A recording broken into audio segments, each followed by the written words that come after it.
Splashcreen. Wake up, motherfucker.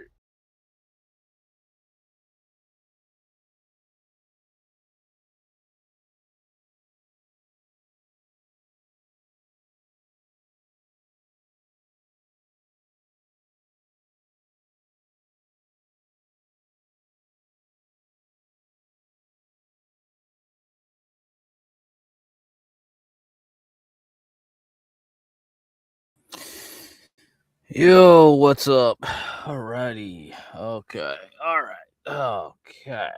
It is April 27th, 2026. We're going to do a nighttime edition, I guess, for you guys on the East Coast. Let's just do this. Okay. Get some background music. When? Do do do do do do do do do do. All right. Good. We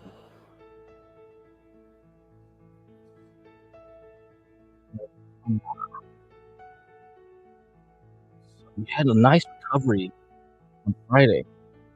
Okay, on marijuana. So it was going up on like the Trump stuff. I don't know. Trump was gonna push for some kind of legislation or something like that. Then we had a drop here on Thursday. Okay, they sold off on the news. Then you had a recovery on Friday and today. Interesting. So it looks like it wants to tackle this $5 area, 50. Okay, 50-cent area. Man, I really want to say like, yeah, this is gonna be ready to move. Like it's been goofing off around here since August. Okay, going up to this $5-6 area, going back down to $3, going back up to $5-6, going back down to $3, now going back up again. Are we ready? Are we finally ready? This thing has been a piece of garbage for so long. The U.S. marijuana ETF, okay? And I mean, it's a gamble. It's one of those things. It's a collection of penny stocks. Some of you guys want these penny stocks, right? You want to gamble. You know, this thing I've been eyeing. Okay, we've getting a lot of good volume since August. Very good volume here, building up energy here. Once you break out, because you can see it made a base around this $5.50 cent area. Okay, broke down in 2024 into 2025, and now we're going back up again. Man, it looks like it's juiced up. Any kind of hype, it'll just fly. It's just penny stocks. They're all penny stocks. It shouldn't be hard to push them up. And if you're really itching to, to play leverage, yeah, there's MSOX, 2x leverage. All right, it's up 80% this month. You just got to make sure you don't get a bad month, otherwise you're going down. going down a lot. So if you want to gamble, this is where you want to gamble. Now there are other stocks too, the psilocybin stocks, the LSD stocks. Okay, Peter Thiel is in some of these. All right, let me see, is this the one? I think it's this one. It's a tie is one of them. And then Compass Pathways. Okay, I think Peter Thiel is in Compass. Okay, CMPS. And this one has shares in ATAI. Okay, I think this is right. All right. This one also building energy. All right, you're gambling too. You're gambling these. Okay, these two. All right. And we also have, let me see, Mind Med stock. They changed their ticker and they changed the name of the company. So it used to be MindMed, and now it's Definium Therapeutics, DFTX. So these three. So CMPS, DFTX, okay, and ATA. All right. So let me just put that in the chat box for you. All right. Or I'll just put in the banners here. Let me create a new banner. Okay, let's do this. Scroll across. Okay, go on the top. Go slow. Here. Shrooms and LSD. All right, let's see. ATAI, CMPS, and DY. What the heck was it? DFTX. Okay, change this. DFTX. All right. There we go. Got shrooms and LSD. Okay. Now, the title of my stream was about metals, though. We're going to talk about steel and aluminum. This wasn't what I wanted to talk about, but yeah, if you want the next GameStop, maybe it's that. I don't know. Oh, I don't know. So maybe it's that. We'll see. We'll wait. Yeah, you know, it's building its energy here. It's been building for quite a while. You know, goofing around. Maybe it's time. Maybe it's ready. Maybe it's ready. It's the season to belong this stuff, and they're biotechs too, right? So if the biotech sector wants to get juiced up, which it does look like it is, so the XBI ETF with all the small cap biotechnology stocks, it's outperforming S&P 500 so far since August. Not as well as semiconductors, but fairly okay. And once healthcare takes over, I think later on in the late stage of the economy, yeah, this stuff should fly pretty easily. Hopefully we get some FDA approvals too. That will help us out. But so far you see this I don't know, there was some news, I think some FDA thing, it popped and now it's pulling back. You see, it's kind of going backwards. So I'll be watching them too. So alongside the marijuana. Okay. If you're asking me what individual marijuana stocks, I don't know. I don't look at them. I think they're all risky. So might as well just buy the ETF and have a whole bunch of them in there already. Okay. I'm not going to bother picking and choosing. Okay. That's it for there. All right. Now, we're going to talk about the metals. All right. So steel and aluminum, we're going to talk about today. We had earnings, okay, on Nucor just after the close. It was up 3 to 4%. It might be all gone now. I don't know. But this month, so far, 27%. Looks like we got a nice breakout here. Okay, we got the last high back in April 2024. You see it pull back down.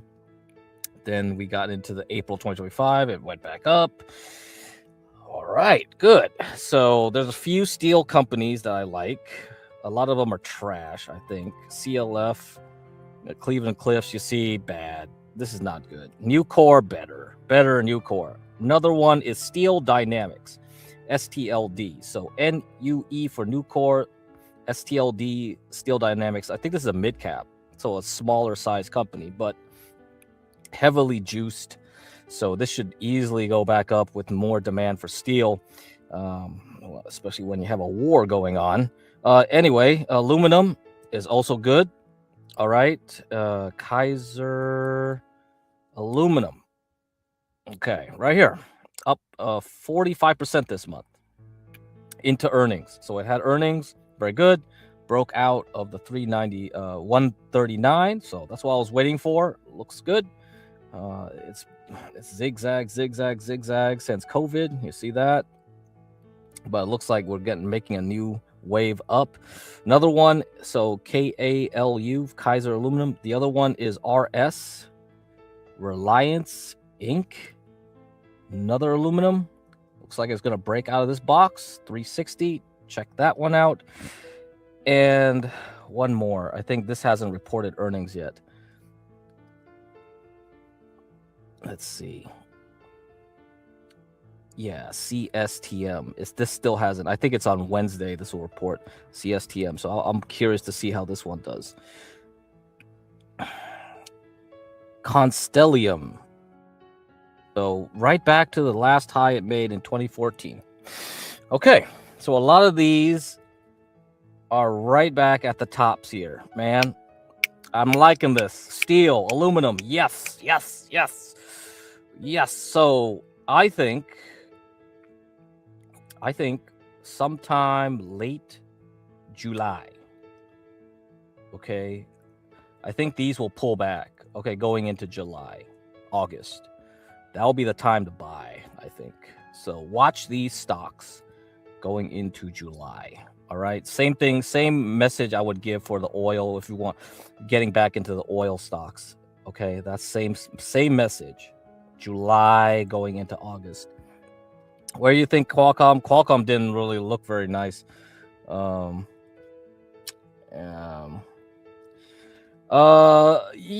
you know what? Eventually that will stop. Okay.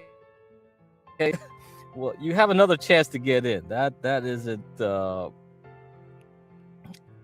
you know, so from April I was in SOXL. So semiconductors in general from April is the way to go. You would have got in 10 last April, I mean. So $10, $8 to 129. So yeah, there's there's plenty of time to get in.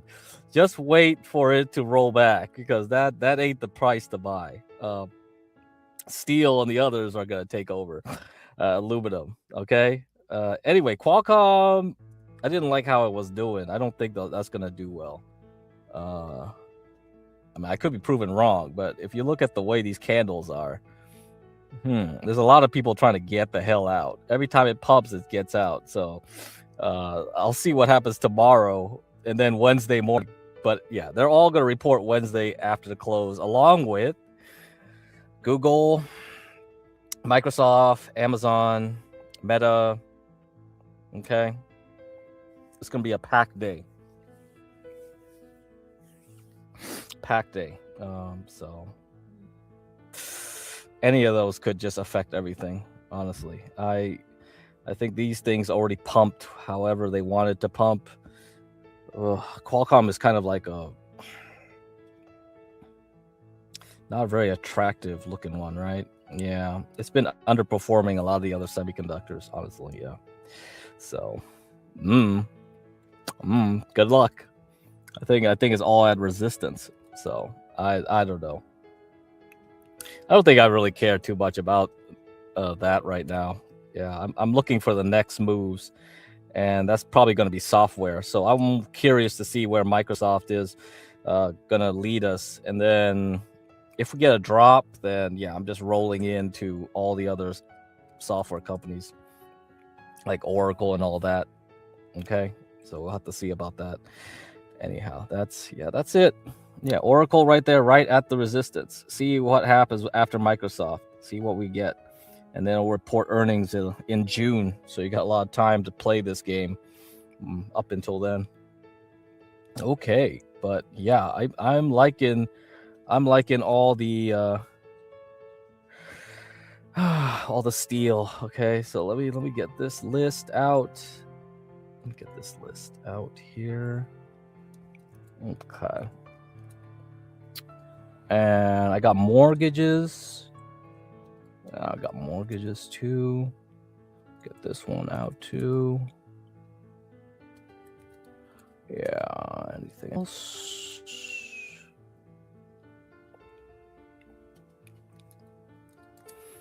Okay. CLS also reported earnings. Yeah, it's down. Yeah, it's down. The last I saw anyway was down. Okay, let's get that. Isn't that copyrighted? I can't play any copyright stuff.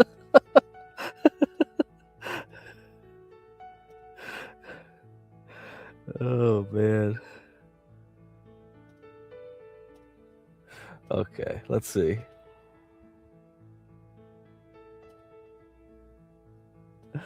All right. So Rambus was down another 10%. It was down 10% today, down another 10%. That doesn't give me much confidence in the semiconductors now. I think it's too high. Rambus was one of those that got pumped up after Intel and Texas Instruments last week. Celestica. So they do data center infrastructure type work. Okay. A lot of electronics hardware. They used to be Toronto IBM division. Okay. So the Toronto, Canada IBM, it became Celestica. That's not good. I don't know how that's going to affect things. Nucor was up 4, probably was 3 at some point. I see Lending Club, LC. LC was up 13.55%. So mortgages and consumer loan companies, I've been watching for it. You know, they've been beaten up so badly last year. A lot of those companies are going down, down, down. If the new Fed chair is going to lower interest rates, those might be good. A lot of the buy now, pay later stocks too. Yeah, I've been hearing a lot of people using buy now, pay later for the groceries. Chart looks good now. I've been watching this one. Yeah, so this is LC, Lending Club. So I have a projection here of $76. It's at 17 before that pop, right? So now it's at 19.50, near 20 again.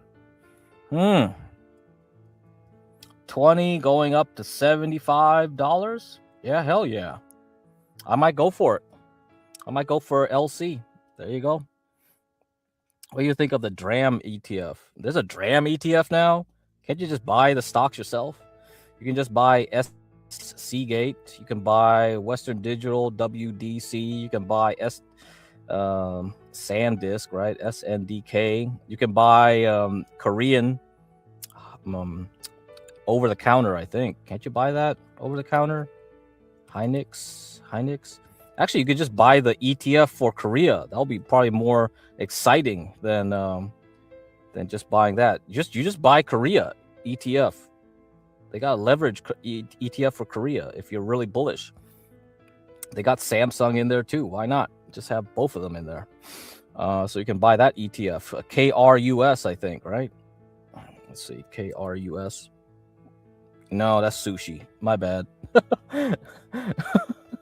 Hold on. Let's see. Damn, it's not sushi. I don't want the sushi one. Where the heck is it? KORU. Okay. Yeah. You can get the leverage. KORU. Bull 3X ETF. Here you go. Buy this one instead.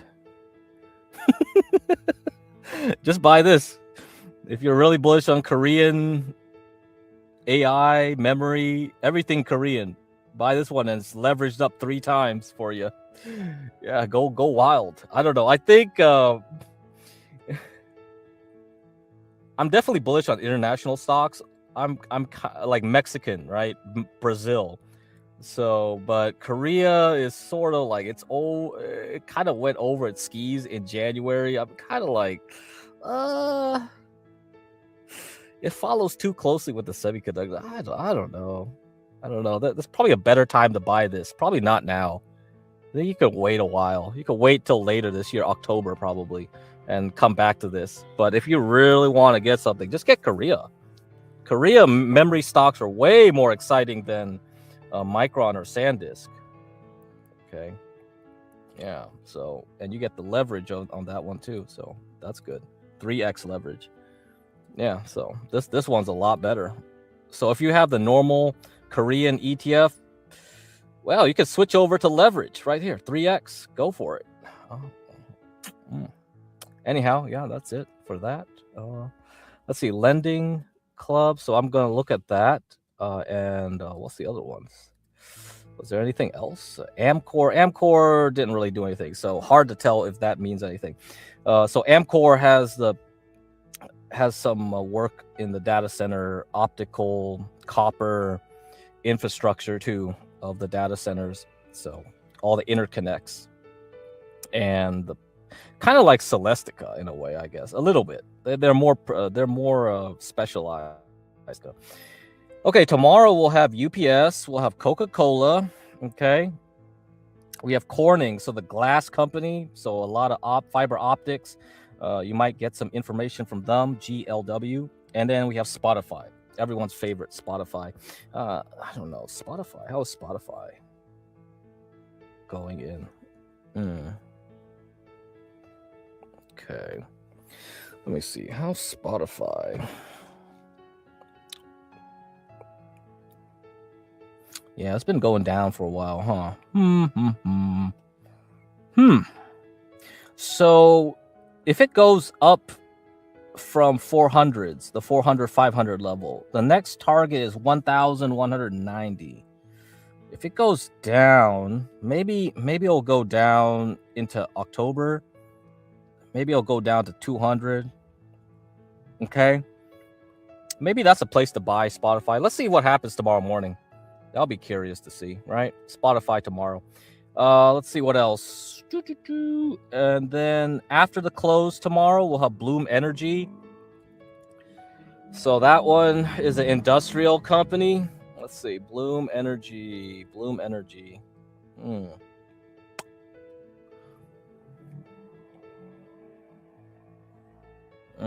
Yeah, it's already had news, and it already started pumping again. Let's see. Let's look at the sequential. Man. Okay. All right. Yeah, we'll have to see what happens tomorrow. Nothing. I can't give you any idea now. It's already went from, let's see, a low in 2024 from $7 to 200. So yeah, we'll have to see how that goes. Okay. Bloom Energy is important. That'll be something you want to see for the AI data center stuff. STX.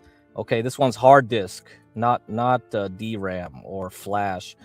Okay, so this one people will watch because whatever they say, they might extrapolate to the other memory guys and the other semiconductors. So Seagate will report after the close tomorrow. STX. Okay, see how this one's doing. I think this one's okay. Let's see. Yeah, 595. All right. Yeah, it's been going on a good trend. All right, watch that tomorrow. And then Teradyne. Oh, this one's my favorite. Teradyne. This one's my favorite. This is the best stocks, like one of the best stocks so far. Beautiful stock. $400. Okay. All right. So yeah, I'll be watching that one. Teradyne. Okay. And then the last one's Enphase. ENPH. Okay, guys, so those will be the ones we got. Boom. Beautiful. All right. 2 streams. Yeah, 2 streams, because why not? Might as well. We have lots of stuff to discuss. We got to go over things. So what I mentioned was aluminum. Okay, steel, aluminum.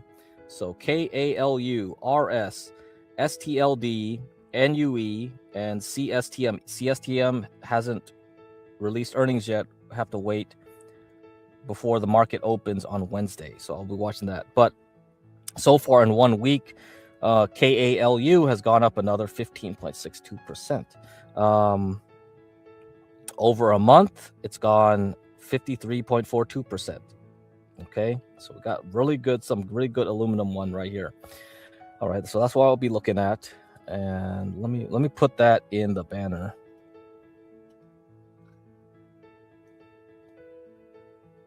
Okay. All right, let me edit this. Hide. Edit. Steel, aluminum.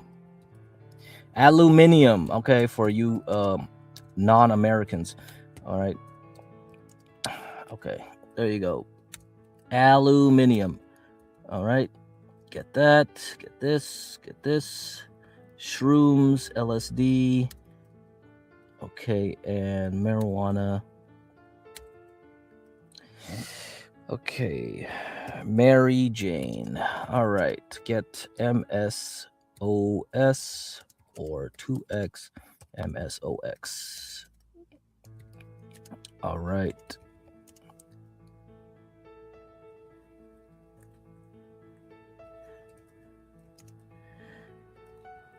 Okay, good. Good.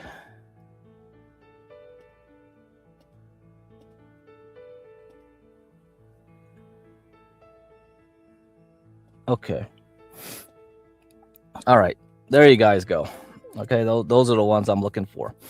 Let's see. What else? We got banks, loans, mortgages. Okay, this is just mortgages. Okay, let me look at 1 month. Okay, Affirm has recovered. Buy now, pay later. All right. Upstart. Okay, I think that's AI loaned. Block. So that's like your Cash App right there. That used to be Square. And Lending Club.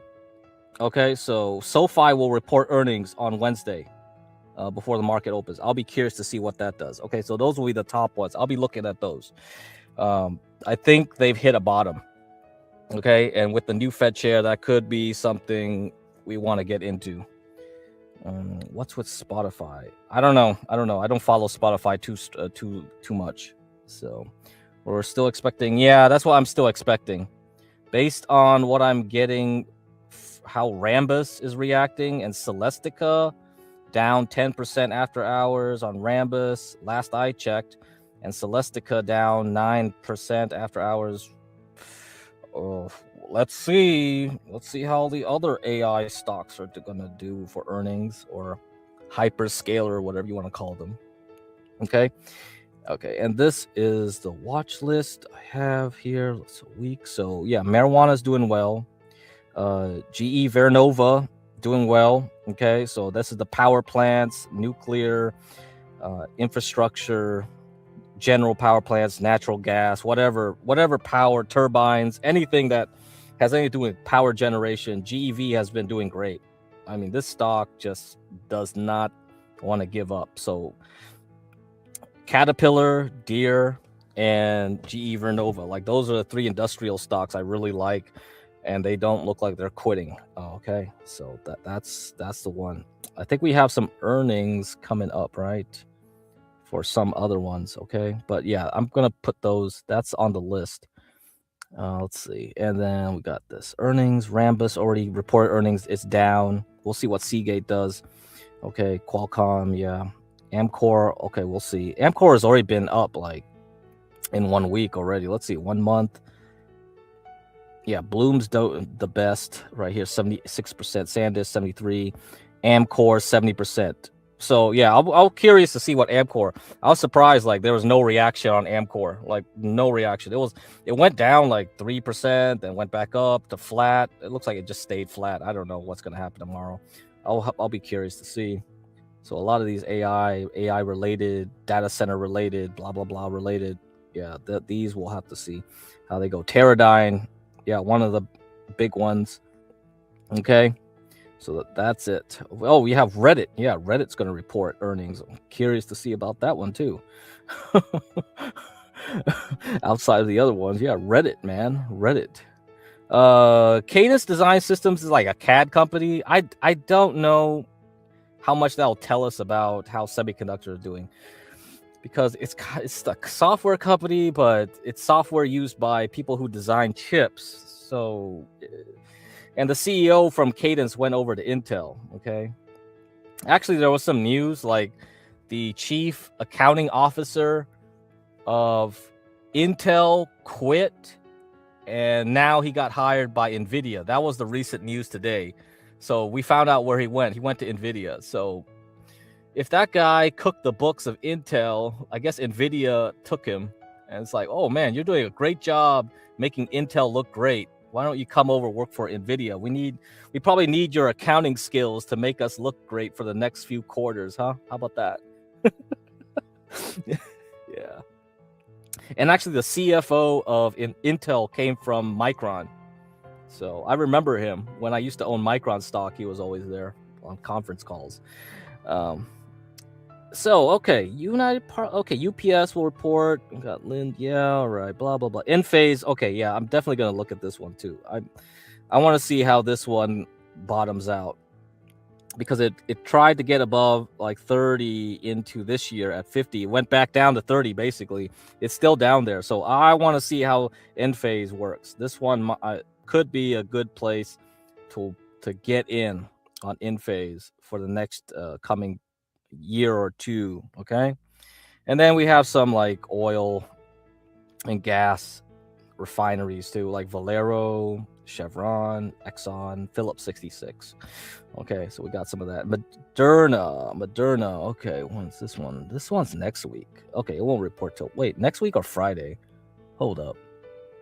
Oh, Friday. Great. Okay, figure out where Moderna will go. Moderna was down today, right? So good. Okay, I'll see how it goes on Thursday. Okay, going into Friday morning. Eli Lilly will also report. Royal Caribbean.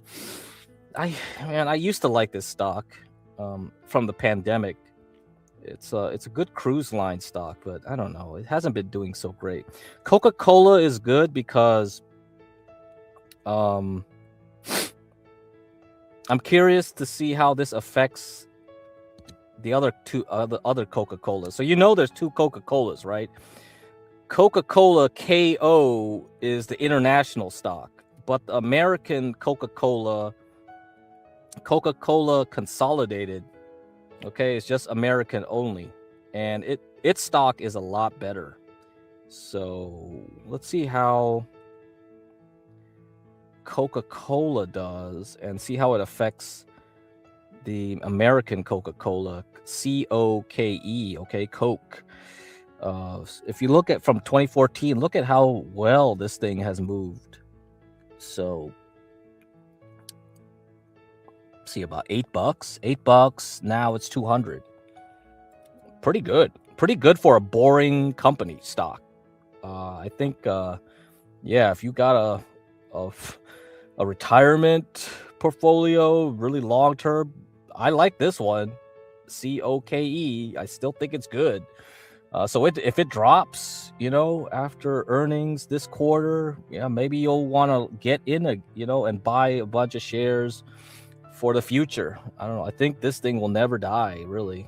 So we were talking earlier in the streams today to talk about there's some companies that can really command margin and price. Drug companies, energy, soft drink companies, and semiconductor companies. So there you go. I'll have to look at Pepsi, but yeah. So you guys were talking about Pepsi too. I'll have to see Pepsi and the Frito-Lays, right? But okay. That's enough. Summary there, guys. All right. So let me play this guy's video. We're going to play the whole thing about the new Federal Reserve guy. All right. So let me play that. And then after that, we can get to some Boyd content. Since Dead Man ain't streaming.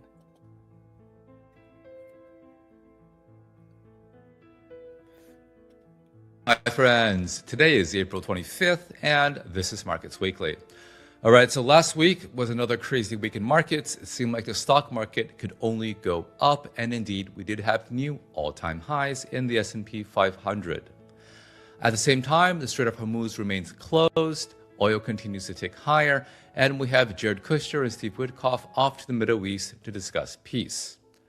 In the background, a third carrier is moving into position. I feel like I've seen this movie before. All right, so today let's talk about three things. First off, let's talk about what happened at Kevin Warsh's confirmation hearing last week, where he revealed his newest tactic to get rate cuts.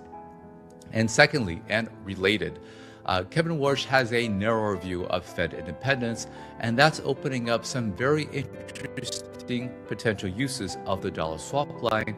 Whereas the UAE is now requesting a dollar swap line, Secretary Bassett seems to be willing to grant it, and so we may have a new diplomatic tool, at least a new way of using dollar swap lines that's opening up interesting possibilities. All right, the last thing I want to talk about is, of course, the absolute bonkers price action in the semiconductor stocks.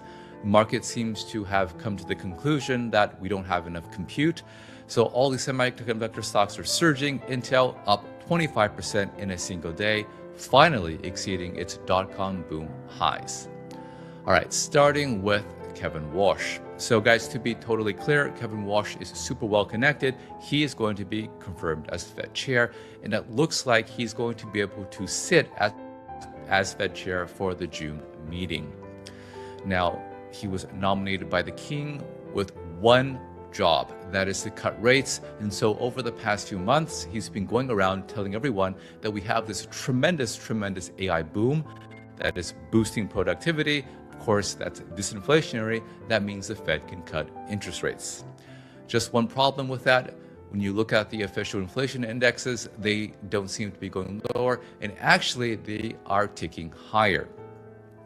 As the Strait of Hormuz remains closed, oil prices can continue to increase, and if fertilizer is not able to flow, it's possible that we could have some food shortages in the coming months that would suggest higher food prices as well. So that's a big problem if you have to cut rates.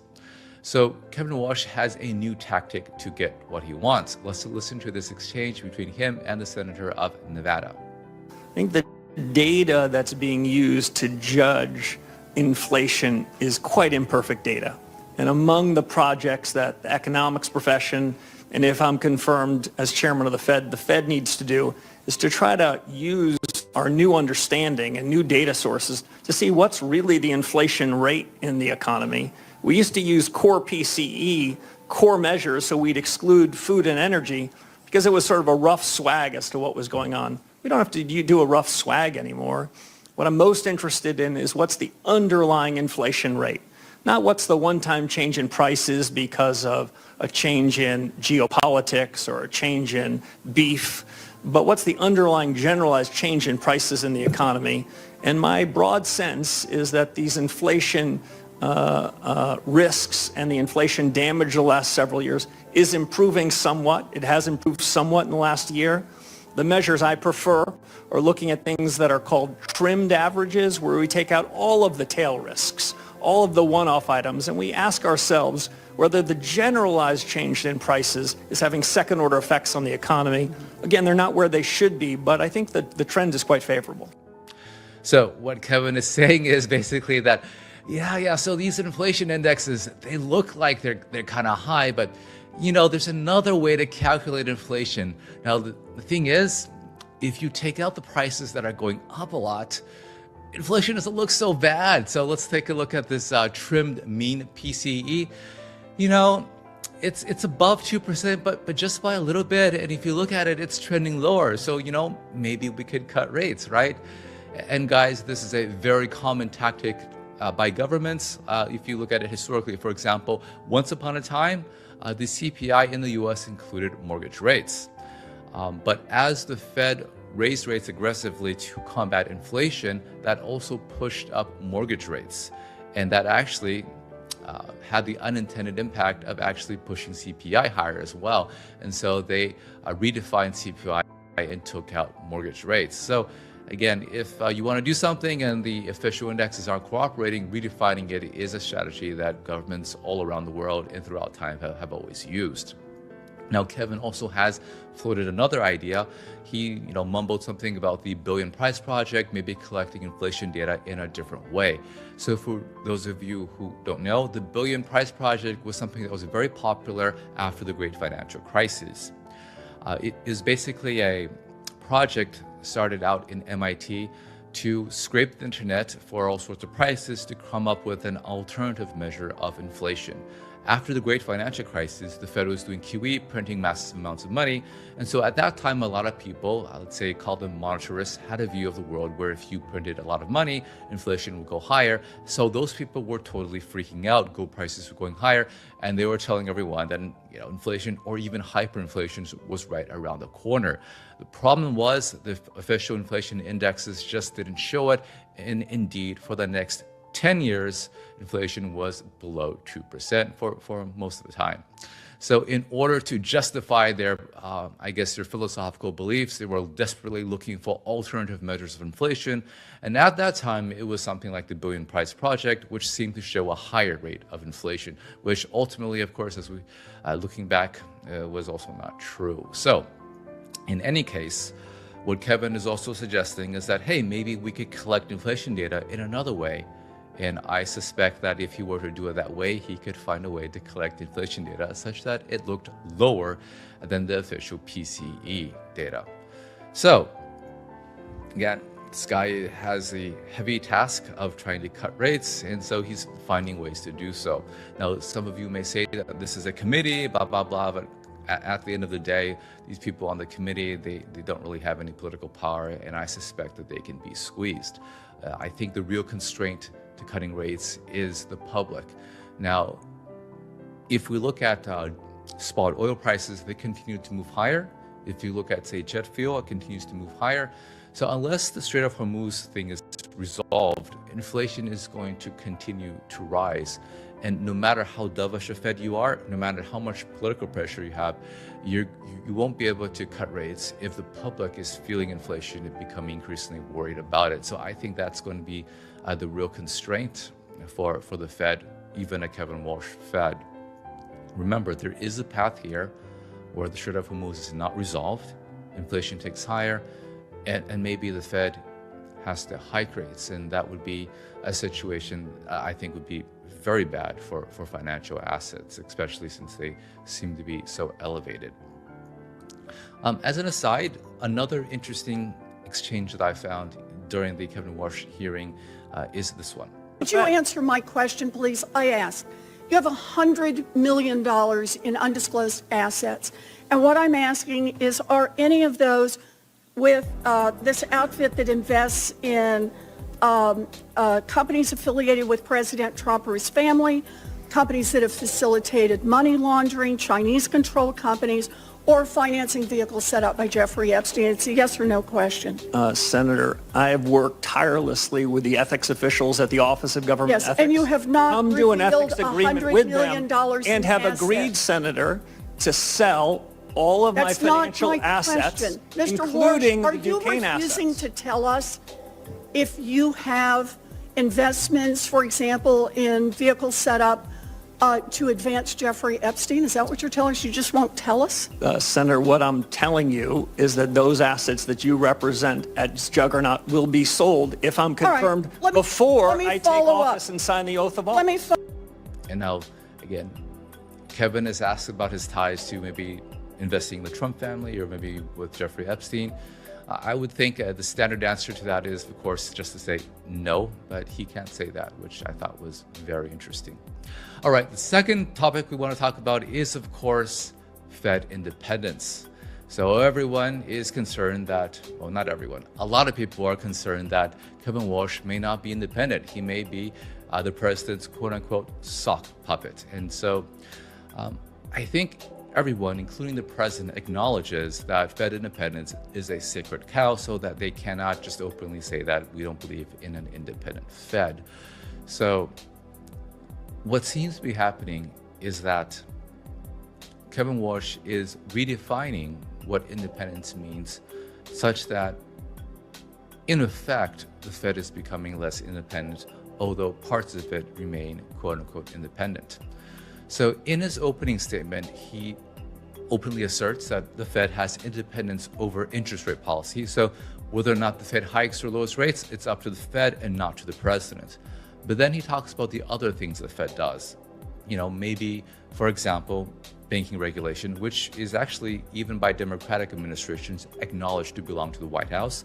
So when you have a new president, that president nominates a new vice chair of supervision. So that's already happened, right? And there's a huge deregulation effort for banking regulation. But he also talks about international finance, and that has to do with the FX swap lines. So historically speaking, the FX swap lines is something that the Fed did it basically itself, and it only came out in times of extreme emergency. So, for example, during the great financial crises, we had huge FX swap lines to try to support the global dollar system, and again in 2020. Now, to be clear, the FX swap lines have a longer history. They were used as a way to manage the gold standard at the time, but in the modern era, they really came into being, or actually more actively used, as a way to backstop the global dollar system. Now there we have standing swap lines with our best friends, say Euroland, say Japan, Canada, and so forth.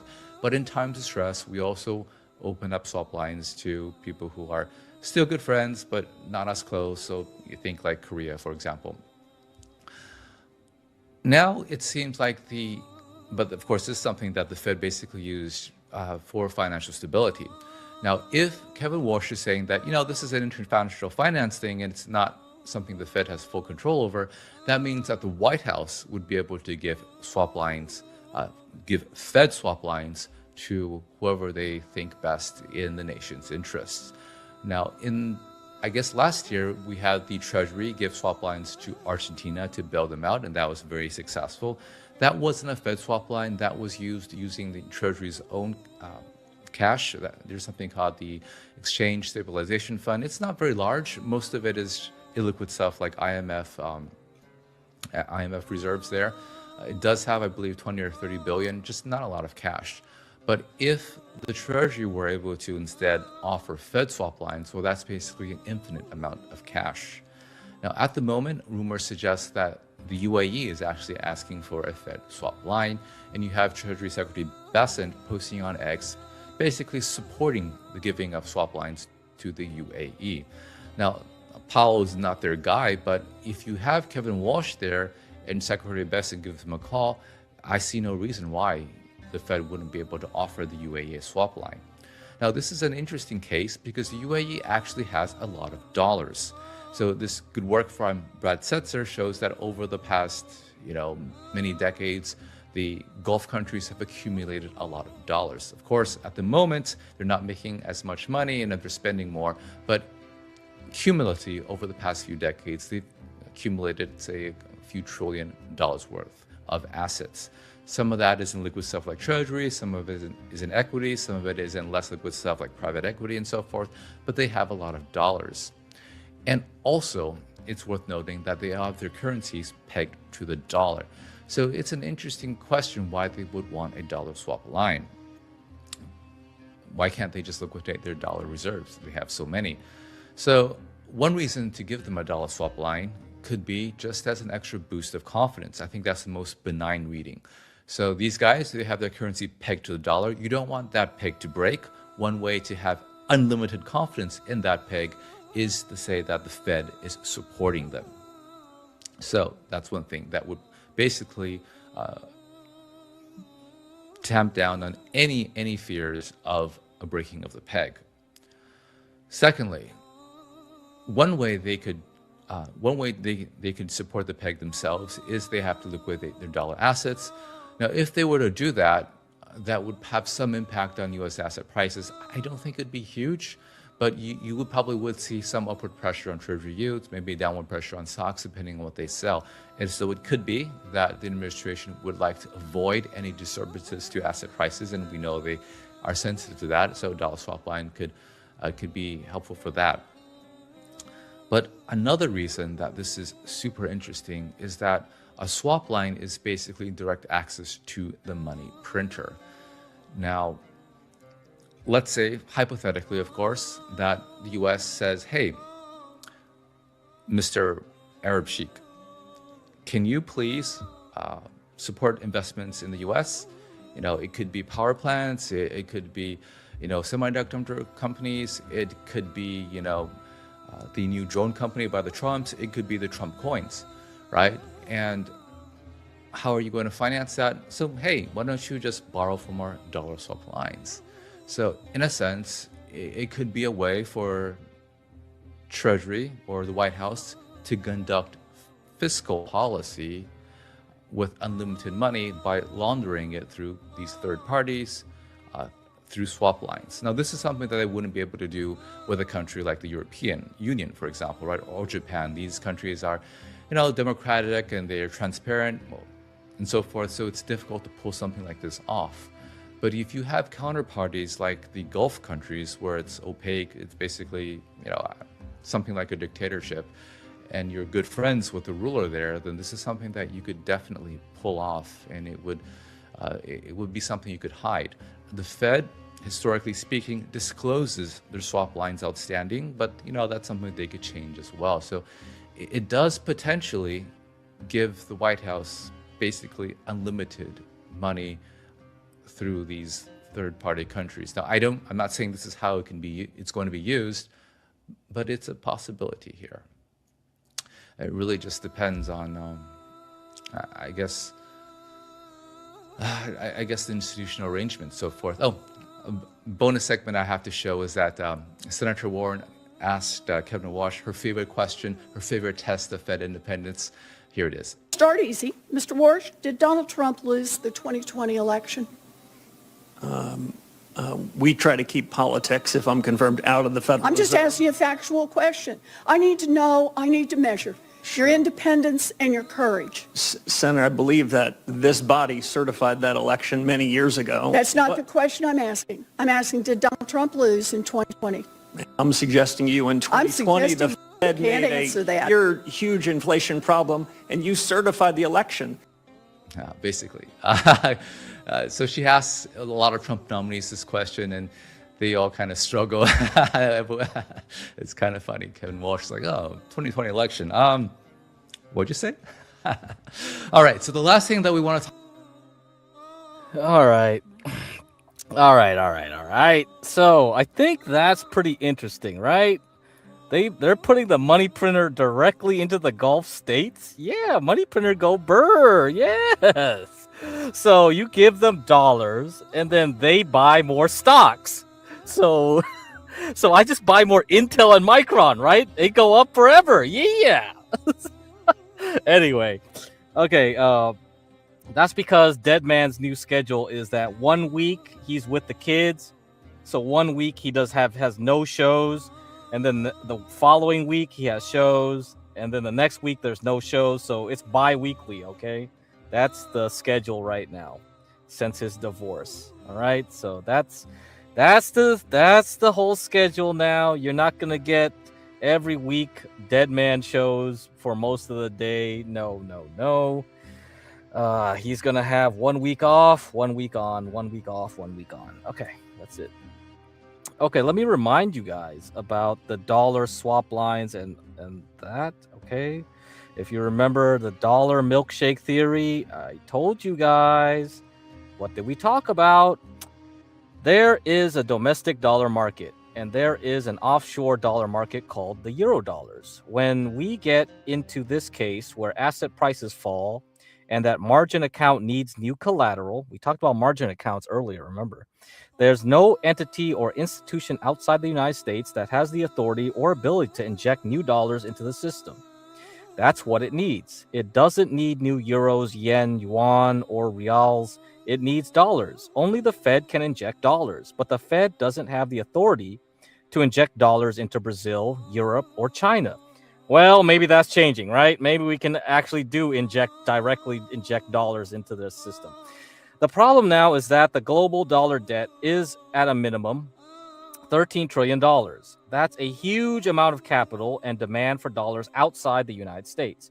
When the economy slows down, not only is it tough for those economies to service those debts, it makes it impossible to pay off those loans when they come due. So the argument has been made that the Fed will just bail out the rest of the world. They will print, however, many dollars are needed to give the rest of the world via swap lines. Okay? So we can directly add zeros to other countries' accounts. That's basically what that means. Okay, and I've read plenty of this stuff already for you about the dollar milkshake theory. So everything is about the dollar controls everything. We have SWIFT payment systems, and that's the other thing too, the SWIFT payment system. So let's talk about that. So right now, dollar continues to hold sway in international markets. Dollars make up 89% of currency trades, okay? That's the US dollar, and the export invoicing right there, US dollar share, okay? Okay, so what does that mean? What does that mean? I don't know. The US dollar share of international payments via SWIFT rose plus 1.9 points in March to a record 51.1%. Okay, Samantha says, well, okay, USD transactions are rising is a misnomer. SWIFT only measures SWIFT. The Chinese Alternative Settlement Rail, the CIPS, processed $24.47 trillion in 2024, up 42.6% year over year. And that volume doesn't appear in SWIFT's denominator. Okay, so what she's talking about. All right, go to this tweet here from Kathleen Tyson. U.S. dollar share of SWIFT payments is rising because SWIFT share of global payments is falling as trade credit finance migrates to non-SWIFT sanctions remote platforms for other currencies. Legacy banks stick to SWIFT and the U.S. dollar. China's CIPS saw record payment volumes last month, a big surge. So CIPS stands for China's Cross-Border Interbank Payment System. So these are the members in December 2025. Let's see, direct participants, 193. So I guess we see Saudi Arabia, Turkey, Iran, India, Southeast Asia, essentially, pretty much. You got Indonesia with the Philippines in there too. Kazakhstan, all Turkmenistan, all the stands over there. Afghanistan. Even Japan's in this shit. Okay, well, there you go. Interesting. All right, what's the other picture here? Okay, China, MFI cross-border positions, cross-border interbank payment system, CIPS, transaction total in Chinese yuan, renminbi. So, yeah, it's been going up since 2016. So, I don't know. The Chinese are trying to move in, man. The Chinese are trying to move in. Shit, we're getting there, man. We're getting there. Okay, so this is the end of America, the dollar dominance, right? Okay, one last thing before we move on to the Boyd. So we're talking inflation. So the Fed chair wants to change inflation numbers. This has been done many times before. Okay, they've changed how the CPI has been measured. You see this blue line? This blue line is the old way of measuring CPI. It's a lot higher than how they measure things now. Okay. If you're curious, you can go to shadowstats.com. I guess you got to pay something to this guy, and he'll give you the data of what's your real inflation like. I'm not gonna pay, but if you care, I'll give it to you. Here, I'll give it to you. Like, there's tons of conspiracy guys that will love this stuff. Yeah.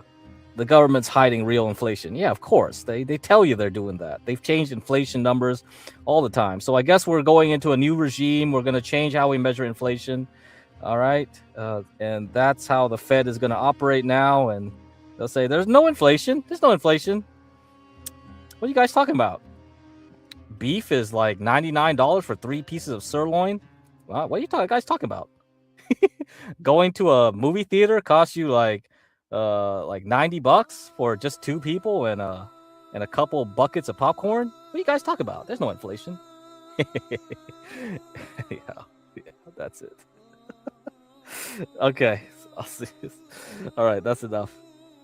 Okay, now let's go on and play some Boyd stuff for the rest of the hour. I think I got another hour. Might as well show you. So Jeremy is gonna go back to the Thorpes, I heard, huh? Right? They're going back to the Thorpes, huh? Is that what's going on? Okay, let's see.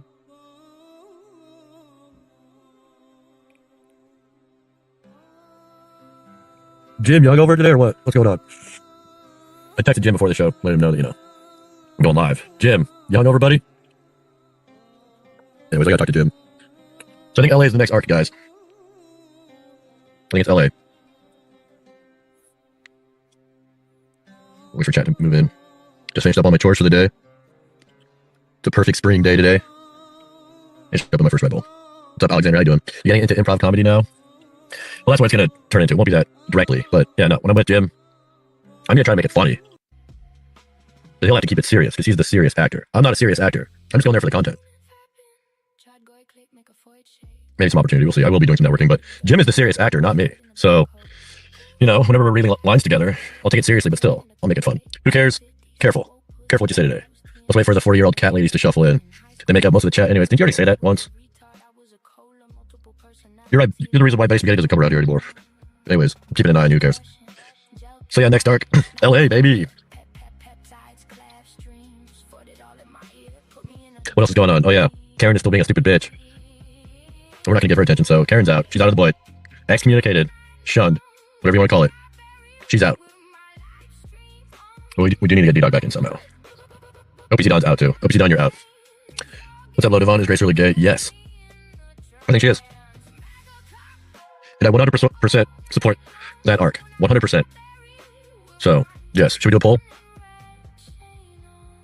That's just an attention grab. I don't know. Be short-lived if you ask me. That one won't last more than a couple of streams.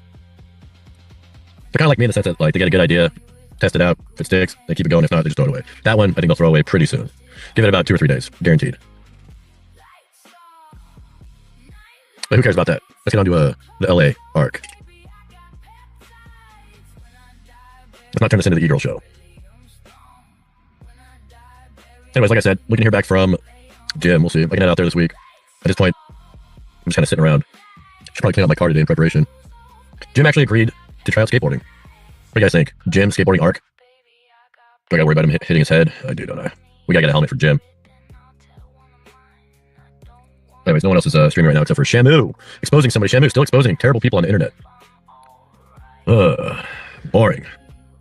Learning skateboarding in your 30s is a bad idea. Well, most bad ideas are good ideas for content. I'll just say that. Maybe we can fly OPC Don out for some skate park redemption. No, just kidding. Fuck that guy. He's out. We're doing a West Coast arc. I guess we're doing this. Oh, that's right. I gotta start dealing with gangs. I gotta join a gang, guys. LA, right? You gotta join a gang. What if I'll die on this arc? So many lurkers today. Come on, guys. Can't do this on my own. Your experience in Chicago will really pay off. Not just Chicago, dude. New Orleans, especially. That place. Fucking, yeah, like a little piece of hell tucked down in the underbelly of our nation. Go find the actor Bond in LA. Bond? Who's Bond? Bond? Bono? No, that is going to be one of those things. We're going to go to events that have celebrities.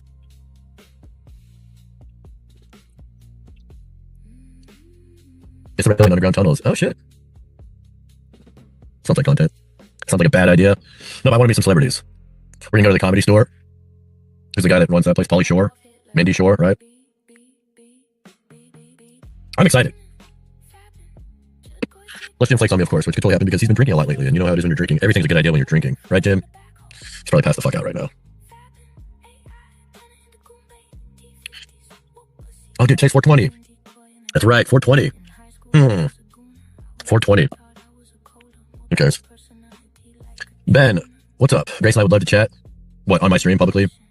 I don't know, Ben. Things are getting kind of weird with Grace lately. We've got our friend Admiral Gibbs. He wants to meet you. I'm not in the mood for any of that. I'm trying to set up my trip to LA. He's a rich rancher in Texas. Oh, shit, he's got money? Well, then hook me up. Yes, on your stream publicly. I'm in YouTube vertical streaming. What does this Admiral Gibbs have to offer? He's got a big old ranch. Does he want to do like a streamer ranch? He's very generous. Red flag. What do you mean generous? What does he want? A rich rancher in Texas.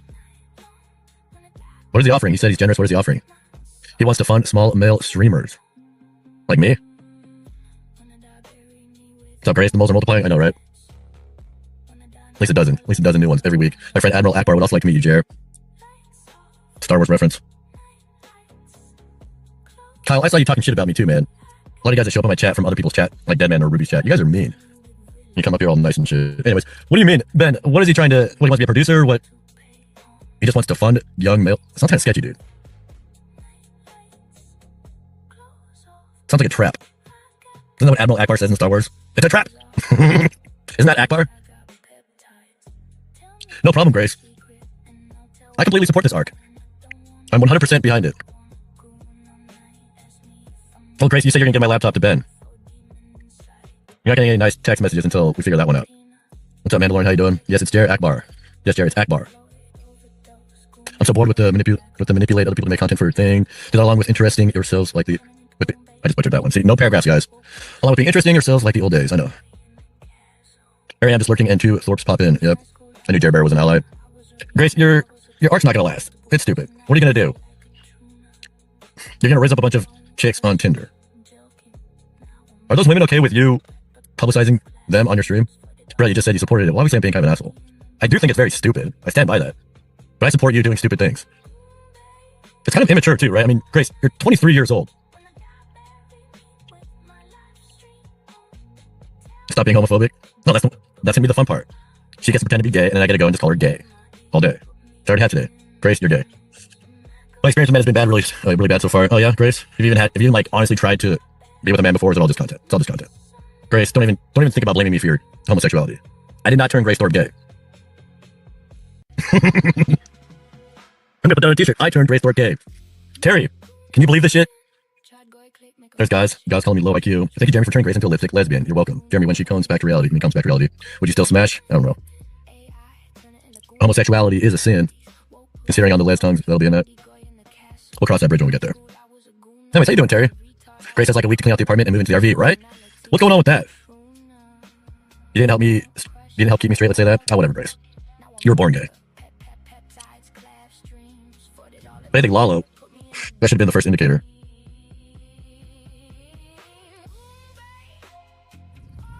What's up, Haunted? How you doing? I'm not aware of Grace ever having genuine sexual interest in anyone. Ben? No. Back to Ben's new sugar daddy. What are you talking about? Two RV gays living their best life. Men just want to grow up and push and coom. I want a real connection. Oh, give me a break, Grace. Bullshit. Ben will be filming her interactions. What? Over Zoom? Grace, why don't you come out to LA? Don't be a pussy. Come out to LA. We'll help Jim with his acting. There are plenty of gay people in LA. You can do your little gay arc.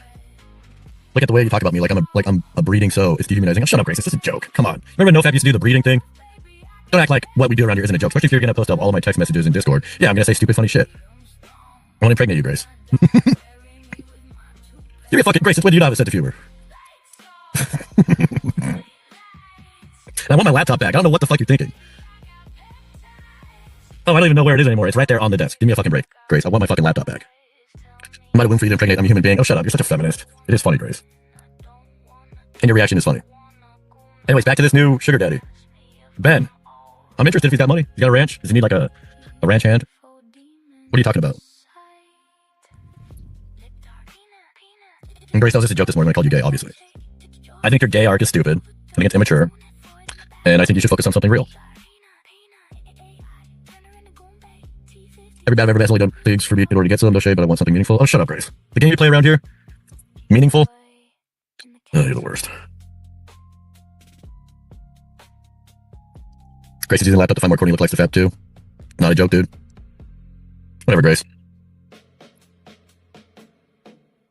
Is that what you think, Grace? I just wanted to get some? Give me a little credit, Grace. I put in the time to get to know you. I play along with your stupid bits, too. Women are soft, kind, intelligent, fun, curious. Is that what you are? Grace, are you soft, kind? You're intelligent, I'll give you that. Fun, curious, oof. Is this Ben texting out? I tried too long with Ben. Yeah, you're leaning into the gay thing, I get it. So stupid. You're just trying to get to know her, you sicko. Right, Terry? Grace, I put in a lot of time. All right. Ungrateful bitch. Grace, you're an ungrateful bitch. What's up, next? How you doing? 10 minutes behind? Oh, you're pulling a Lalo? What's up, Logical Sparks? You must have found the right one, Grace. I know, right? You know what, Grace? Go find something meaningful. Jim and I are going to find... what are we going to find in LA? We're going to find ourselves. You put in a lot of time yet, 3 hours drunk out of your mind, my parking lot gangster. Exactly. That's sacrifice. That's not really what I'm looking for. Yeah, what are you looking for, Grace? Lalo? You looking for Lalo? That was romantic as fuck. More D-Dog, please? I think D-Dog's out next. You gonna find yourself with a headache and a sore ass? No gay shit. I know it's LA, I know. You're not gonna find anything with Jim except relapsing on booze and possibly fighting Jim. No, dude, I think he'll do just fine. I'll motivate him. He'll motivate me. We'll together some good content. D-Dog tried getting on Ruby's panel last night. Did he really? I tried to get on her panel last night, but whatever.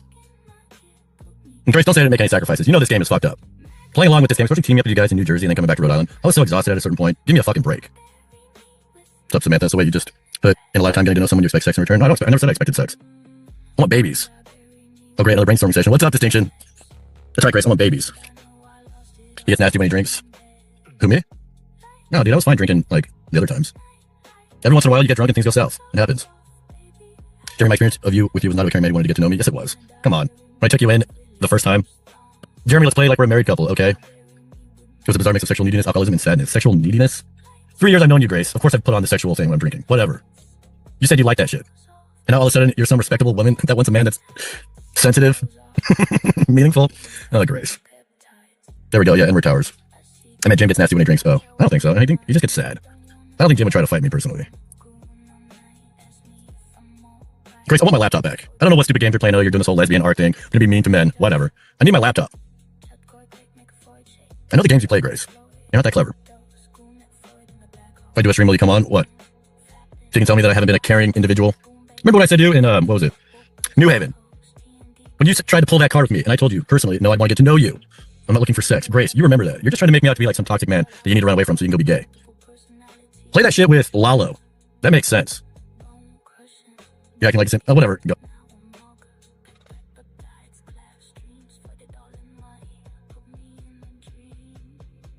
Oh. I'm defending myself. The only thing I remember in New Haven was you farting in the Jeep and losing your car. Oh yeah, that happened too. Whatever. Well, I lost track of this stream. All right, yeah, Grace, go ahead. Start up a stream. I'll come up. Go for it. You can tell me you're never giving me my laptop back.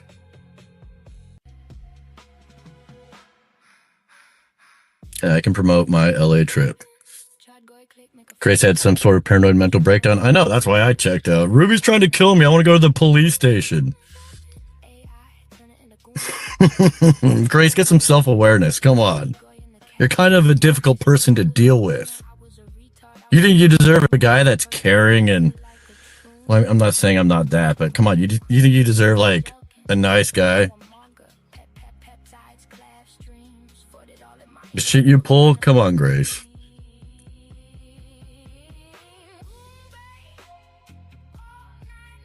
Of course, distinction comes back for this moment.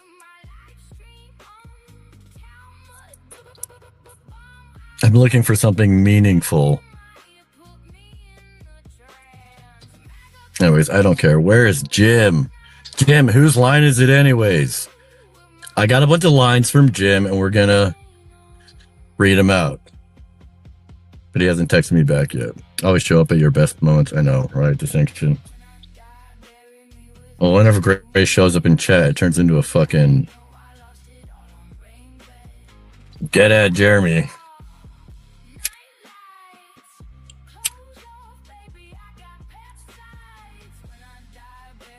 Whatever. Fuck these hoes, dude. It's all about LA now. Grace is just trying to weasel her way into my LA content. She's going to try to create some conflict with the laptop or some bullshit. And now Ben's trying to sell me on some ranch guy. If you're trying to do lines, I'm sure Terry would join you. That's what I missed, Distinction. There you go. What's up, Jen? How we doing?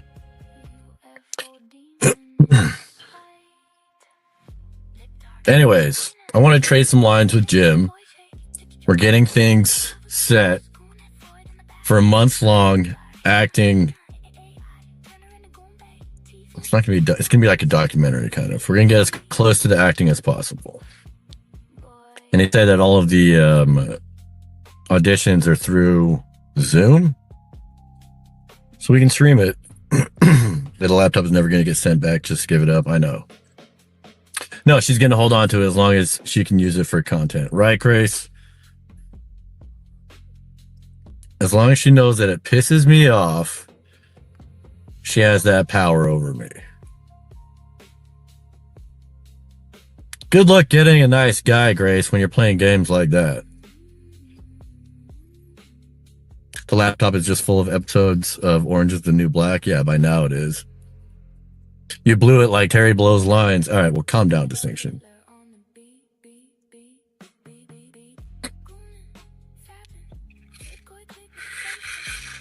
I should do a gay arc too. Hey guys, Jim and I are gay. We're gonna out gay Grace. He's dying for Grace to show up in chat. No, dude, this is way better now that she's gone. Chick pisses me the fuck off, and I'm trying to do a show here to 38 people, and I got John Galt calling me a fucking simp. Yeah, so if you missed it, like all the way up there, like John was in chat. Like, anyways, let me I want to trade some lines. Let me see. Right here, you're acting like a simp, Nika. Stop begging. It looks terrible.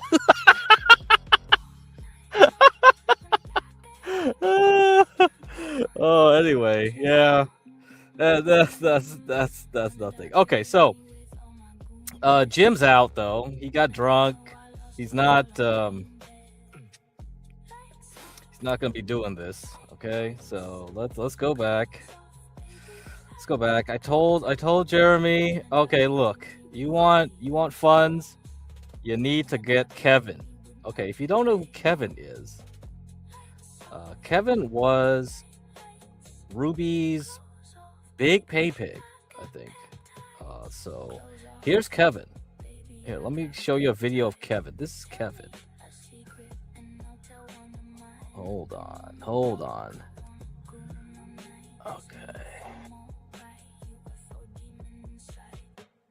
Okay, here we are. This is Kevin. Is that my proposed partnership, streaming partner, not coach? I mean, check devils. I haven't code marked that yet. Anyway, this is what I've been up to. This is like my pitch. This is my pitch to see how is XRP looking as an investment.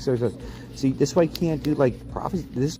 Oh my God, is this guy using the I Ching to figure out when to buy Ripple, XRP, crypto? What the fuck is this? So I'm gonna have to look at these hexagrams and figure out what he's trying to do here. You know how long ago is it? 3 years ago. My brother was into it. He's gonna make us all rich. But here it is. Oh my goodness, this is an old. This is Mount Chestnut. No, we want a doctor stuff. If Carlos offers me, but no. But I'm gonna keep going. Oh my goodness. No, I shouldn't put that down there. I have I tried to get an apartment. Everything seems such a scam these days. This is a surprise to me too. Whatever's here, Ruby. Well, I mean, it's not a secret. We're on Venmo. We're on Venmo and stuff. It's like, oh, here it is. Here's what I'm trying to get to. Just YouTube partnerships. How do we become rich and famous off of? Oh, look, apartments to do's. No. Oh yeah, this is that.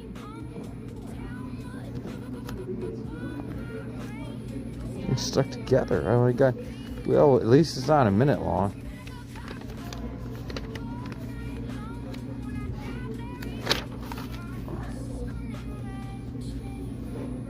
Yeah, everything's stuck. Look, these pages are stuck together. I'm completely not ready to make. Is that a dick? What the hell is this? Heather Nicole Martin. That's a weird shaped dick and balls right there. Like $1 million. With the scissors, I guess. There's short scissors video here. Oh yeah, that's right. I'm a multi-level marketing. I don't know you. Yeah, I don't know what you think of multi-level marketing. If I get a sale, that's all I need is a sale. What is it? Well, they have big contractors and have Clover POS. So we also have Square and some other point of sale services. You see, I'm being redundant now. I'm being redundant with my AOC, Megyn Kelly, and Sotomayor, in a cage. I don't know if you've ever seen Willow and stuff. American things. Packing list. Gonna do short. Anyway, hey, Ruby SpaceX, if you feel like working with me, I promise I will pay your way out here. This is like a sales pitch. Show me your, what's this? Oh, I went to a train thing. Yeah. Learning how to, the Amtrak union, whether they've been committed. All right. Well, Ruby, I will fly your expenses out here. I'm not. Okay, we got a crypto millionaire right here. Okay, paid expenses. There we go. Ruby dropped the ball on this deal. She could have got a nice deal with this. I don't know what that proposal was. But all right. Jeremy's going to pick it up. That's why I told Jeremy, go get this guy. He's in your chat. Go get him. He wants to make a deal with streamers. Come on, let's go right here. That's it. We can get like a 2K per month deal. You gotta do some content for us. There you go. This is your new pay pig. All right. So that's why I told him to get it. Creepy. Definitely gives Mormons a bad name, even though he's one of the fundamentalists. So he's not like mainstream Mormon, but still, dude. Being raised Mormon and watching that, it was just oof. Yeah, check it out. It's fucked up. It's really dark. You're gonna think Mormons are pure evil after that. Enough about Netflix. Yeah, I'm done. But go watch that show. And the new season of Beef just posted too. That's a good show. Get Crack with the 583. Get Crack, you're the one that got Ruby all paranoid. Good job, dude. I know the games you play, Get Crack. I get it. Good job. It was very funny. Since Kevin is coming around here, now you should ask him for funds. Yeah, is Kevin loaded? Kevin stopped giving Ruby her monthly 2,000. Cultivate your pay, farm, and find Zeus IRL. Last time I talked to Zeus, dude, he wanted to get together. Get Crack, are you still on board? I'm trying to put together plans right now. We got apparently somebody in Texas that owns a ranch and wants to get involved. If you get 200, you head to Rhode Island today.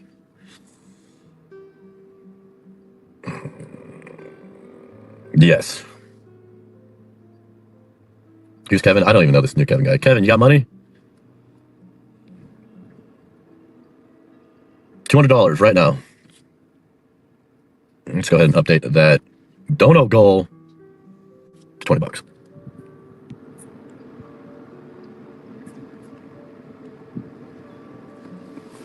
Get Crack, what do you see going on around here? Like, you pay close attention to the boy. What the fuck is going on, Get Crack? Is it just the Ruby drama? Is that what everyone's into now? Like, come on. Ruby ended her business association with me, so I'm focusing on singing or signing Carrie Wolf to the Keck Deviz music contract. There we go. That's the real Kevin in chat right there, man. He's signing up Carrie Wolf to the Keck Deviz music. I don't know what that is. All right, someone else can look that up. Okay. Kevin, you want to be my producer?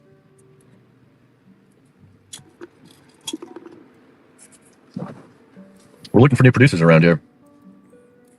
Ruby was too unreliable. Yeah, she's a drug addict. You can't rely on drug addicts.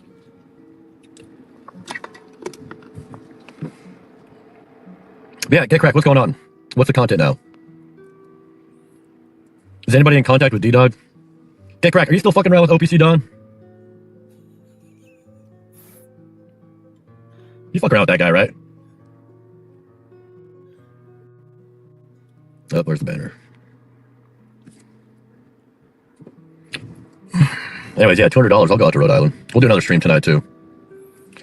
Goddamn Thorpe's going live when I'm live. Can't work with anybody around here.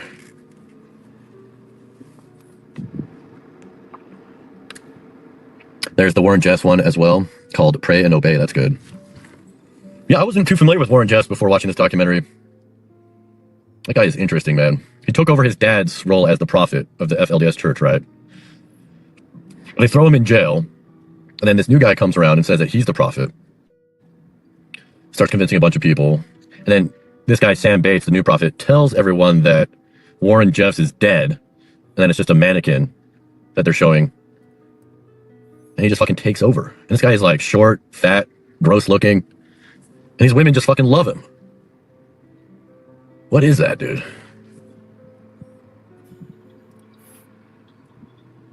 Get my number from Ruby and I'll be glad to open negotiations. Really? I don't think I'll be able to get the number from Ruby. She hates me now. Get on Thorpe panel. Thorpe's want you on their panel to discuss Rhode Island trip. Unfortunately, I'm a Venmo guy, so I can't send you a $200 retainer. I do Venmo, too. You do Venmo? I do Venmo. No, Zelle. I do Zelle. I think I got Venmo. Oh, my God. You missed your chance. You said you had Venmo. What's your Venmo? You could have told him. You would have got 200 right there and then.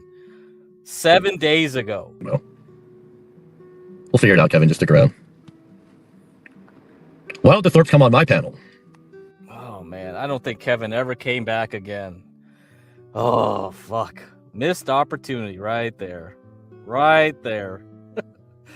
Man, you can't get these guys like to make money on this streaming business, dude. It's like, what the fuck? The money's right there. Kevin's using I-Ching to figure out Ripple prices. Come on, get his money. He's a crypto millionaire. Head south and visit Chuckles. I don't think Chuckles likes me anymore. What's up, Dark Juice? How you doing? Yeah, feminism ruined everything. Let's stay on that topic. Feminism is what created the red pill. And immigration, open borders.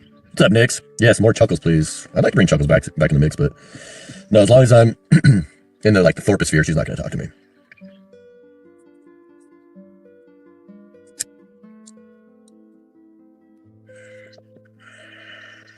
Maybe I should text Chuckles today.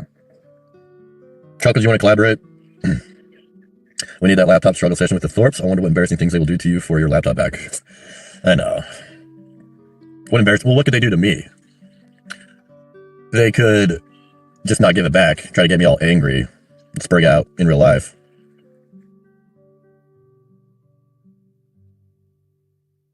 Drive Rhode Island, get your laptop, at least I know that's what everybody's saying. Bad boy rejects feminism and alpha male because they rely on external validation. That's right. And bad boy stops caring about external validation. You get it, dude. About the work. Can't believe you didn't seal the deal with Chuckles. She liked you so much.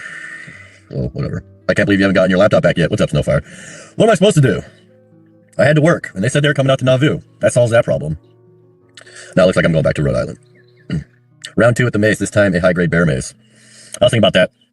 I'm not going to mace myself again unless Grace maces herself too. Grace. I think it's your turn to get maced. I think I should be allowed to mace Grace this time. I can see the cops being involved with the laptop struggle session. It will be great. What's up, Cat Crack? Told you yesterday, get a Venmo and talk with Kevin about a producer contract for $2K a month and link up with Zeus IRL. He's back in action. On Kick? Mace Grace, yeah.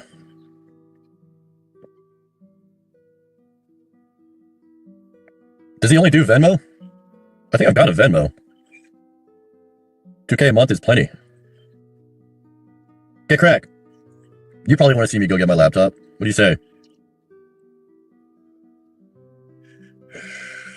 Should I go get arrested for a laptop? No, I'm sure it'd be fine. I don't think there's any bad blood between me and the Thorpes right now. When was the last time I talked shit to Grace?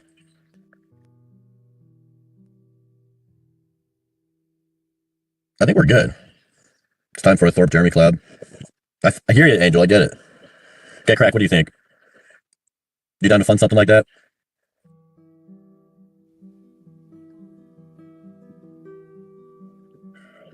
You can turn her straight. That's right. Let's go back to Rhode Island and turn Grace straight.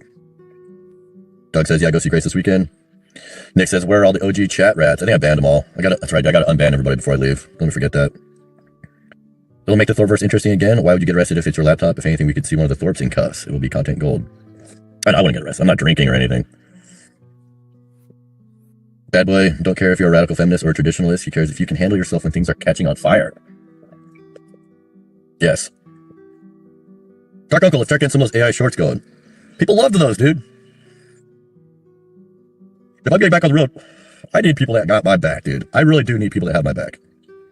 Loyalty. We gotta start, really building some shit. I want to get my laptop back, dude. I can start working on my post-production. How much to knock Ben the fuck out, says Uter. $2,000. You're a shitty friend, though. Nix, it's hard to be friends with all you guys, all right?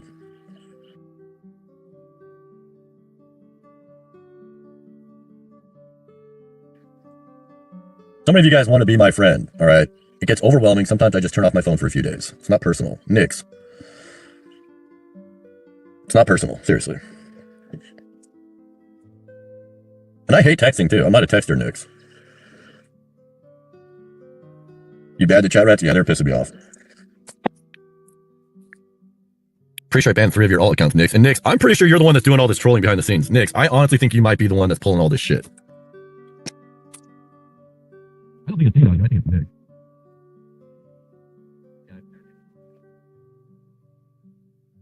Yeah, take one of those.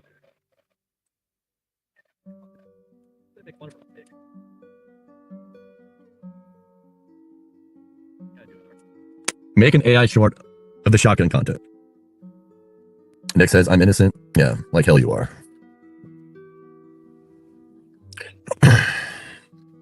Halfway through the show. Yeah. Just smoke like 5 more cigarettes. All right. So, yeah, he's on his way. I think he's on his way. He missed all those opportunities. He could have got like the real Kevin there. Oh, man. He dropped that. Fucking shit, man. Like, Nick's trolled him. He got in touch with the wrong Kevin. Here we go. This one. And monetization.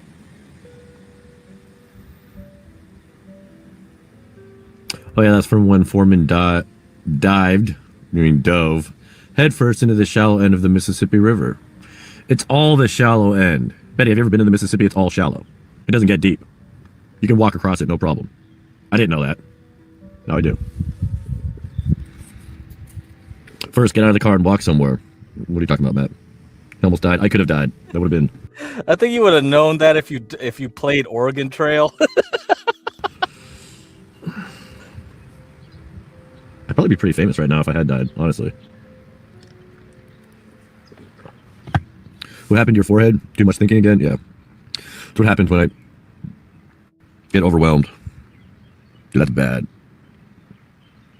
Betty, does it help if I do this? If I just rub it a little bit? That helps, right? I'm thinking as hard as I can. Angel's so good. Kev Dog is on his way to the Thorpes and he's going to join them for the summer road trip. Yeah? Is that another one of your facts? That's the one that's in my Discord server, right? Nick's told me that was the Kevin that Get Crack said was Ruby's producer, but he dumped Ruby. Get Crack, what were you talking about? You set me up with the wrong Kevin, dude. You set me up with the retarded Kevin. Not a rich, wealthy, successful Kevin. You set me up with a retarded Kevin. And he roasted me in my Discord, and it was really embarrassing. You should stream with that Quantum MILF. Is that you, Quantum Epic? What's up, Jen? How you doing? Don?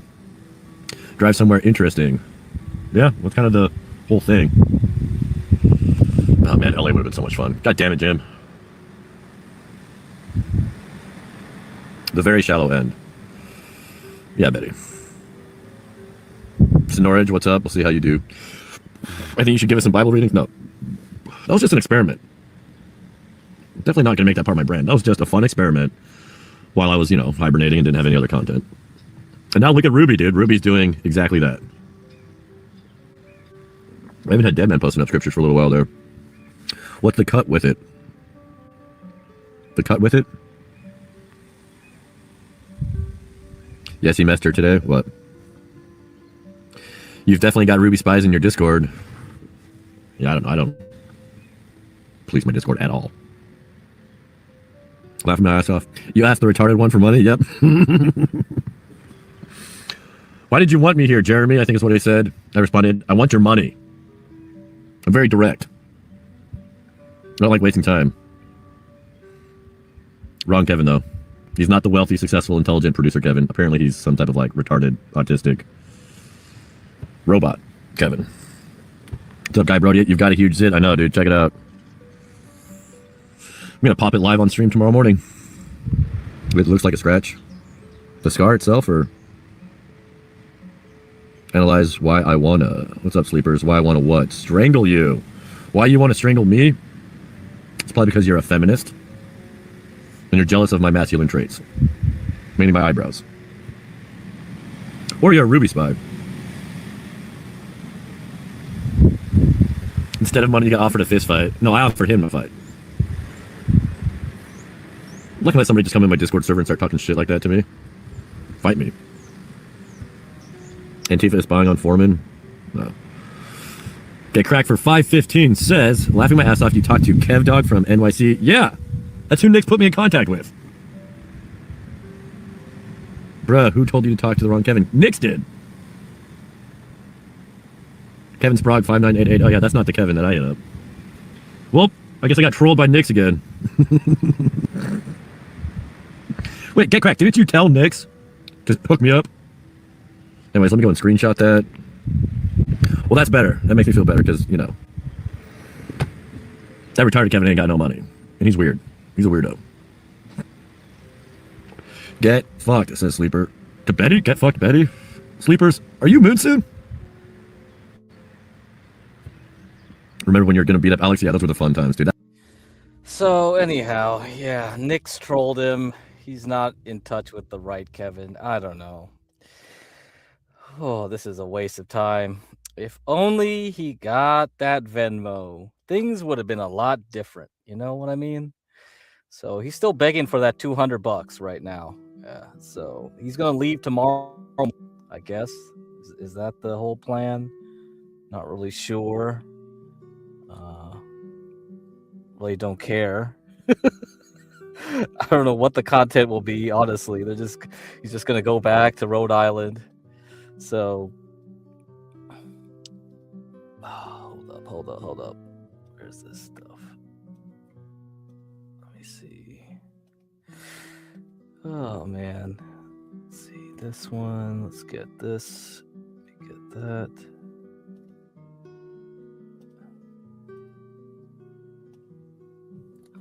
Okay, here we go.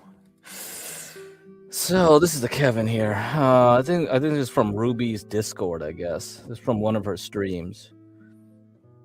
I'm hoping they're trying to make me scared, but all those men are dead inside with nothing to lose. I guess she's talking about all her stalkers right now, whatever. I just got emails from that guy, Kevin, I banned. What the fuck is wrong with these sad excuses of men? Wow, so tough how you terrorize and threaten women online. So that's the Kevin, okay? That's the Kevin you want. You want this Kevin here. Kevin posted this on his YouTube page, community post. Do you Ruby as much as I? Okay, I don't know what that means. Jeremy. And he wanted Jeremy to read this, I guess. This part here, a Levite and his concubine. This part of the Bible is pretty gnarly. So I don't know if you guys remember this story. Yeah, here we go. Here, but the men would not listen to him. So the man took his concubine and sent her outside to them, and they raped her and abused her throughout the night. And at dawn, they let her go. Okay, yeah, very good passage there. Kevin, I don't know what that's all about. Zeus is back on kick. That's the only thing that matters. Yeah, and dude, Jeremy is in Illinois. He could go right to Texas right now, meet up, link up with Zeus, and do that instead. But he's just going to go back to Rhode Island with the Thorpes. I don't know. Zeus and Jeremy, bro. That would be something, right? That would be something. Let's see how Jeremy would handle Zeus IRL. That would be content. That's content right there. I don't know what this other stuff is. I don't care about no laptops or anything. That's something else. You can do that on your own time. I don't think there's anything that's gonna happen that way. So let's see what Zeus is gonna do. You know, I hope Zeus will find someone to link up with. And make some new content for the coming year. He's too beta. Yeah, Zeus is kind of a handful. You know, if Jeremy went with Zeus and then took Zeus to Rhode Island to confront Ben and Grace over the laptop, that would be killer, right?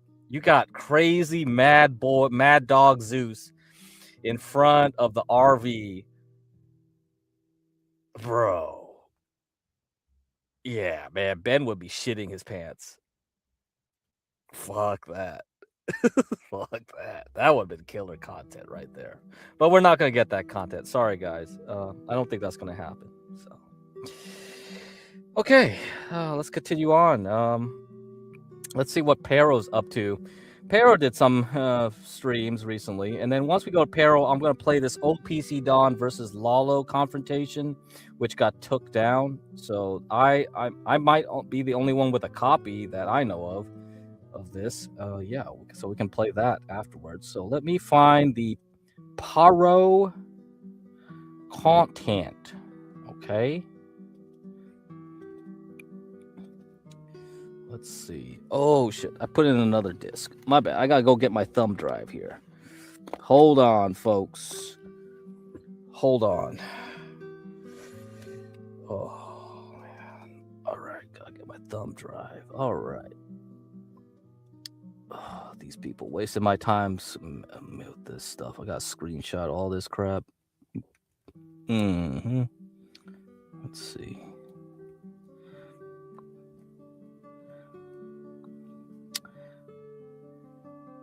See, is it this one or the other one? Which of these would be it? Okay, I'm assuming it's this one. Let's see. What up? Like, bro, like, that sound like Greg to me, my nigga. Like, that's what it seems like. The fuck? What up, Austin? Finally saw you. Shout out to you. What do you think about life coach Jack Simcock? No, I think he's cool. I'm glad you asked that. I think he's cool. Even though that I called him out on numerous things, but he proved me wrong. He did prove me wrong. Like, I appreciate him trying to make peace between me and King Kong TL, but I tried. Like, there's no saving to that. Like, I'm the one who tries to make amends while he's still like angry, you know, King Kong TL. So whenever y'all hear King Kong TL talking shit about me once again, do not take him seriously. And y'all better be prepared because he's going to come up with the same old shit. Oh, Pero is a toddler. He can't even say my name right. He keeps saying that Pero. Like, nigga, it's Paro, nigga. Like, get that shit right. It is Paro, not Pero. And yeah, he's gonna say, oh, Pero is a toddler, or he's a wimp, he's a bitch, or this and that. Like, bro, like, that's all he could say. That nothing original. Like, the nigga's so drugged up that it's not even funny no more. So I don't know if this is like an obsession thing, but that's who he is. And I don't want to say I wish him the best, but I tried, y'all. I tried. Like, fuck him. If he wants to keep the same energy, I'm gonna keep mine too. Exactly, NDR. That's what the fuck I meant.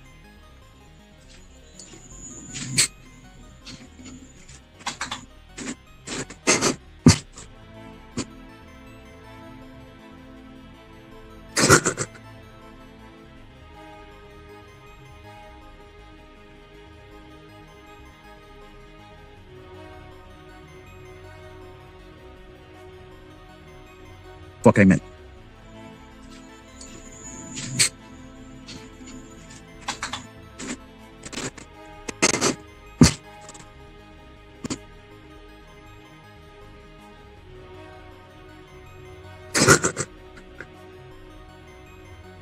But yeah, I still stand on what I say though. Hold on, y'all. Hold on. Anyways, yeah, I still stand on what I say though. That tongue is so fucking long. That's wild.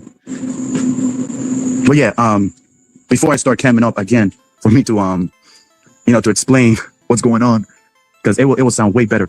Yeah, right now I haven't even started frying my shit yet. You know, frying these salamis yet. I haven't started doing it. Like, I was just busy, sending links to links, for people to join in. Like,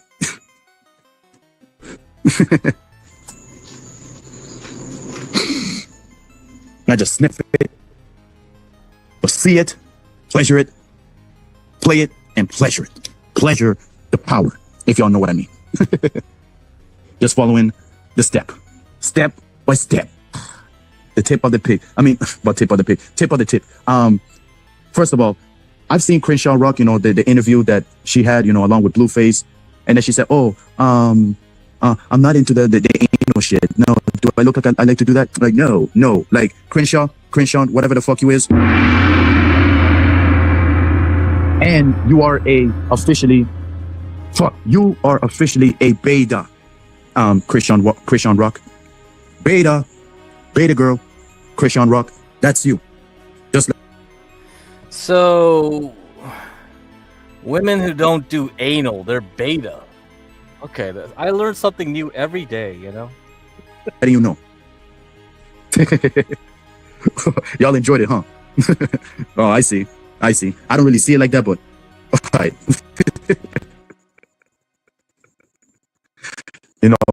Just try my best to make y'all feel better, because that is my job, to entertain, as long as Hollywood fucking sucks.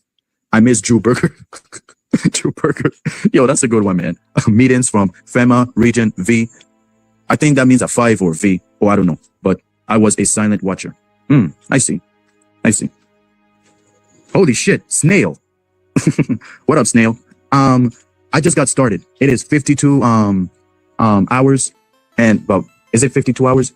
But yeah, 52 minutes and 38 seconds. Like, what the fuck am I doing? Like, about 52 hours.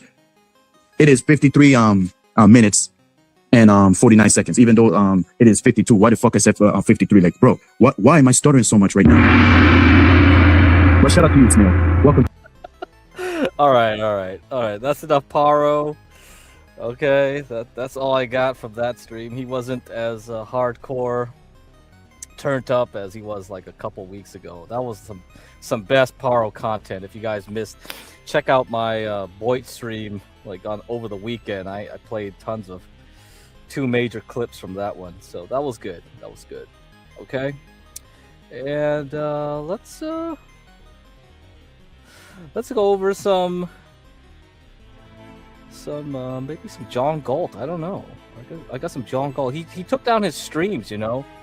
He had some pretty wild ass streams recently. So I don't know. He took down some of them. So let me play this one. This one's funny. This one's real funny. On the Mexican. Yeah, I would love to be in on that call. Oh, yeah. Yeah, I would love to be in on that call, either on the stream or whatnot. But yeah, that's exciting. That was a smart move because it's a very viable. Hold on, Mexican. I don't want to drink out the bottle. Can I see the That's cup? right. Go get your own cup. Go around there and get finally a cup around there. There's a cup around there. God damn. I'm trying to respect Let's see the every damn fucking shit. thing. You can't even pour a fucking drink here. Anyway, it's gonna be good there, Master Kim. Yeah, sorry, I was looking for the call-in number, and then I saw at the very top where you got someone's Cash App on the screen. It had like an Illinois number. I that's the called number. that. That number patch you right in. Yeah, I'll call right back. Thank you. No, you're right. You find on this number. You find on this number. Yeah. You find on this number. Either one. I'm looking forward to that because what the listeners probably don't understand is where this area of Martin Luther King is all viable. This isn't like the janky ass torn up blighted areas that you see in all the other MLKs like in Detroit and Milwaukee and all that. This is off the hood. I mean, it's still hood, but it's very viable. So it would be nice to hear his perspective. This is going to be very interesting. Plus, I'm very interested. He took it over a year ago. Yeah. So this is very interesting. For anyone that takes over a hood liquor store, they did it purposely. They knew what they were getting into. Meaning that they wanted a liquor store in the hood with black people. Really? Wait a minute. Wait a minute. Explain that. Why would they want a liquor store in the hood? Because the volume is so high. Versus if they had a safe liquor store out in the white community, they're not going to sell shit until Friday, Saturday night, showtime. Versus the black community, people are off the hook every day of the week. That liquor store humming over there. That motherfucker was humming too, Master Kim. What's today? Thursday? Yep. Boy, that liquor store was humming too, boy. Yeah, you heard me say that's the one that. That people get off work, cashing their checks, buying their 18 packs of Michelob and all that liquor store. Say, oh man, I can't wait to. And then you're gonna be able to ask him some legit questions. How come? You're gonna find out that he probably. Why did he drive so far away for this liquor store? How come someone local didn't do it? That's a very good point, Master Kim. That's a very good point because you heard him say he doesn't live anywhere near here. You heard him say that. Yeah. That's very interesting because he has to travel. I bet you he lives out in. Well, he has a Virginia number, so I know he lives way out in Virginia. So yeah. What's his first name or what's his name? He's an Indian. His name is Singh. Sing, Elaine, sing, Elaine. I'm fucking done. I hate you. Yeah, sing. I hate you, bro. Master Kim, I don't know if you were listening earlier, but we had our real estate agent on the phone. Did you hear that? You know what? I was listening to the earlier stream, and then I had to go pick up my son from school, so I missed that part, but I'm going to go back and listen to it. Okay, hey, go outside and take that phone call. Hey, so what I wanted to explain to you, Master Kim, I thought about this. All day I thought about hey, goddamn it. I thought about this a lot, Master Kim. the last couple of hours. Give you some serious thought. Here's one of the things I noticed. One of the thoughts that hit me. You remember my next door neighbor bought a house and he ended up losing $50,000. Remember that? We had him on the phone, right? Did you talk to him? You may have talked to him. No, I didn't talk to him, but I most certainly listened to the brave, streams. talk to him. Okay. Okay, so here's the thing, Master Kim. Here's how I want to break it down for my audience. The real estate agent, let's just say he had a rosy perspective on the crime in DC. He didn't see that the crime had any effect on property values, right? So imagine if you're a newbie investor and you meet this real estate agent and he gives you a rosy point of view about the hood over here.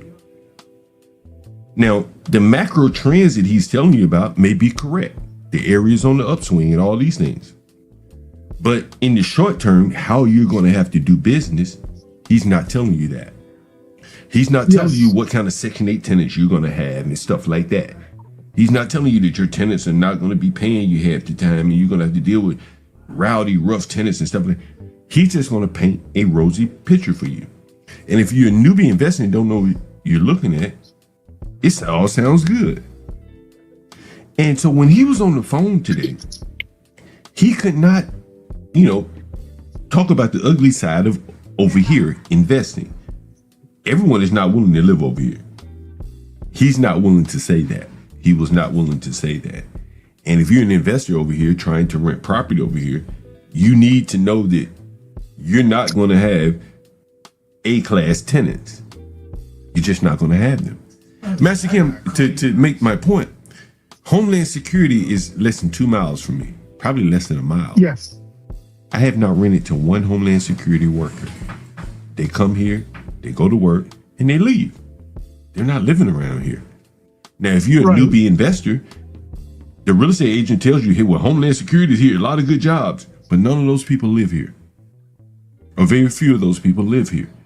So the fact that they're here it doesn't matter one way or the other to the real estate investor. The savvy investor will understand these things. A new investor, like my next door neighbor, did not understand this. He ended up losing $50,000 because the agent would be honest. I done told you, goddammit. Take your phone call over there outside. I don't give a fuck where you go. No, I did not. all right, let me go back. To the real estate investor. The savvy investor will understand these things.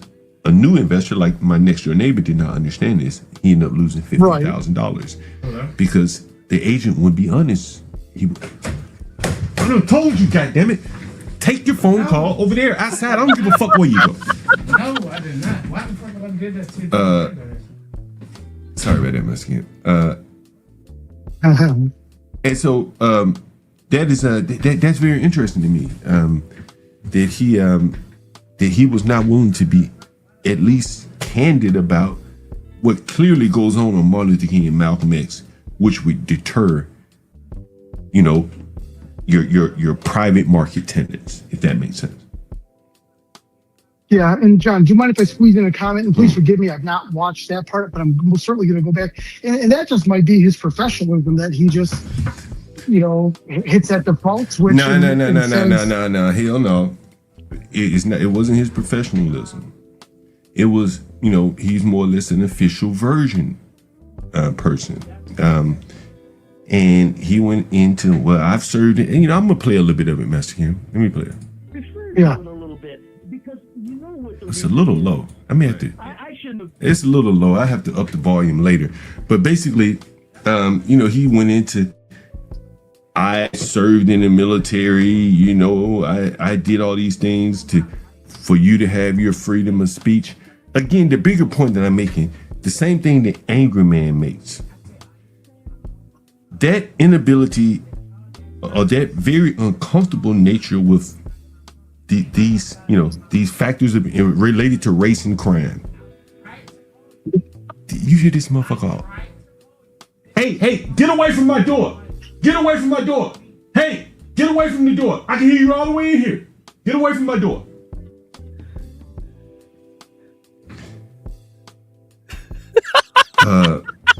I don't see how it can be good for business if I'm a white guy and I'm looking for some honesty in a real estate agent. Even if I don't expect him to come out blunt with the truth, I'm expecting him to at least wink, wink, nod, nod. Hey, man, this neighborhood ain't the greatest, right? I hate lying ass. But this guy, hey. Keep your thoughts to yourself. I don't need to hear that shit. You hear me on the phone? I apologize. I'm sorry. I'm not sorry, but I do apologize. Anyway,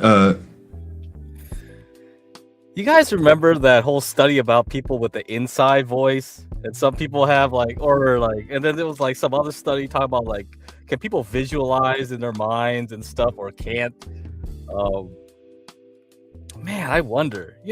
All this stuff kind of like coalesces here. John is trying to explain ghetto real estate, but he can't get his thoughts together because it's so loud in the ghetto. I say that all to say that is the downside of hiring a black real estate agent. He can't be honest. More or less, he may be guarded about telling the truth because he has, his own sense and sensibilities about it because of his, he's black. He doesn't want to say, hey, man, the black, because I asked him, I said, hey, man, you got to admit that this teen curfew, these young black juveniles, he immediately brought in Hispanics. The Hispanics aren't part of this. And as a real estate agent, like, he just could not be honest. It was amazing. And so Be Brave eventually said, hey, man, come on, you got to admit it's the blacks. And the guy was saying, hey, it ain't the blacks. It was really amazing. I could see how, as a black man, he's limited in his profession because of the black behavior and blacks' defensiveness as it relates to this issue. Does that make sense, Mexican? I like this John. Yes. The other John, I don't like this version. It was very, very, very interesting. This boy here just talking in my background. It just fucking my thought up. I'm gonna sit around you. Why are you keep talking so much? Because you're very smart, and I love it. I love it. So anyway, during the call, he kept trying to say, "You interrupted me." If you hang around millionaires, boy, you will become a millionaire. Just listen. That's all you gotta do. And for those of you that just listen, that means don't talk. I don't know if you heard the stream from earlier today. All right, so that's part one. Let's go to part two. I don't think that's a nephew or anything. He's just some guy that John gives a place to do fix it. He's basically what Jeremy was supposed to be. Like he's the black help that John has. Like he has two of them. Like Jeremy could have been it could have been like this. We would have had Jeremy versus, like, he would have made a competition between the two, it would have been white versus black. And John would make them do tasks and see which one did the best job or something. That would have been the idea of the eventual show that would have happened throughout the year. That's probably what would have happened. But, well, as we see, that didn't happen. So missed out another opportunity there.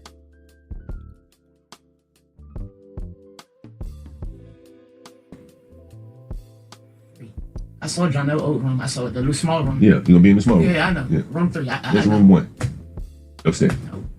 Yeah, that is 1. Yeah. So, and the you don't need to know all any other room but the one you're gonna be in, room 1. All right, I ain't worried about nobody else shit. All right. Now, on top of that, I'm gonna send you a catch up. Can you go now so I can get some cigarettes and shit? Yeah, right. And my food? Yeah. Please and thank you. You see this shit, Mexican? I had to micromanage this motherfucker all day, Mexican. Lagging. That motherfucker called me 15 goddamn times in 2 hours. Hey, but Happy John, you're like family, and that's just the way it is. Brother man, I wish I could talk to you, but Mr. John won't let me. Goddamn, you done called me like 15 fucking times. How Man, much real money? niggas do How much real money you need, things. man? How much money you need? How much money do I need? About 100,000. For what you did today. Oh, be fair. Yeah. Oh, you better add in. I'm giving you a place to live for free. Don't act like I'm charging you, but you alright, factor so that in. I was about to say 85, but I'm gonna drop that down. 40. All It'll be right. fine. Get the walk and I send it to you. Send me a request and I'll respond back. Okay. Send me a request on your phone. Right, because I am using your electricity and things. Yeah, you're right. My bed and everything. Master Kim, I was on CT's channel last night. Damn, I wonder if he still has that stream up. Send me 50. And I was on CT's channel, and Omar knocked on my door. He came to pay his rent. Okay. And the thought hit me, Master Kim. I said, how? Jesus Christ. You're gonna have to be quiet. Hold your fucking thoughts to yourself, man. Just internalize your thoughts. Don't let it blurt out because you're distracting me. All right? America, man. And the thought hit me though, Master Kim. I said, how many blacks earn money? Wait, and I should rephrase it. How many blacks have an Arab paying them for a good or service? How many blacks? Here's the question again. How many blacks have an Arab paying them for a good or service in America? What percentage do you think that number is? I don't even, well, it's not going to represent, I don't even know if that can be counted in any sort of fractional number. And I'm not trying to be rude. There are some very wealthy blacks that own strip malls and retail plazas and stuff. So, but I would say, it's almost like the elitist 1% are very few, but they're out there. But I don't even know if that can even be represented with a fraction of a number. Well, the elitist 1%. Oh, you want to tell me? I'm going to wait for you to go. Go ahead.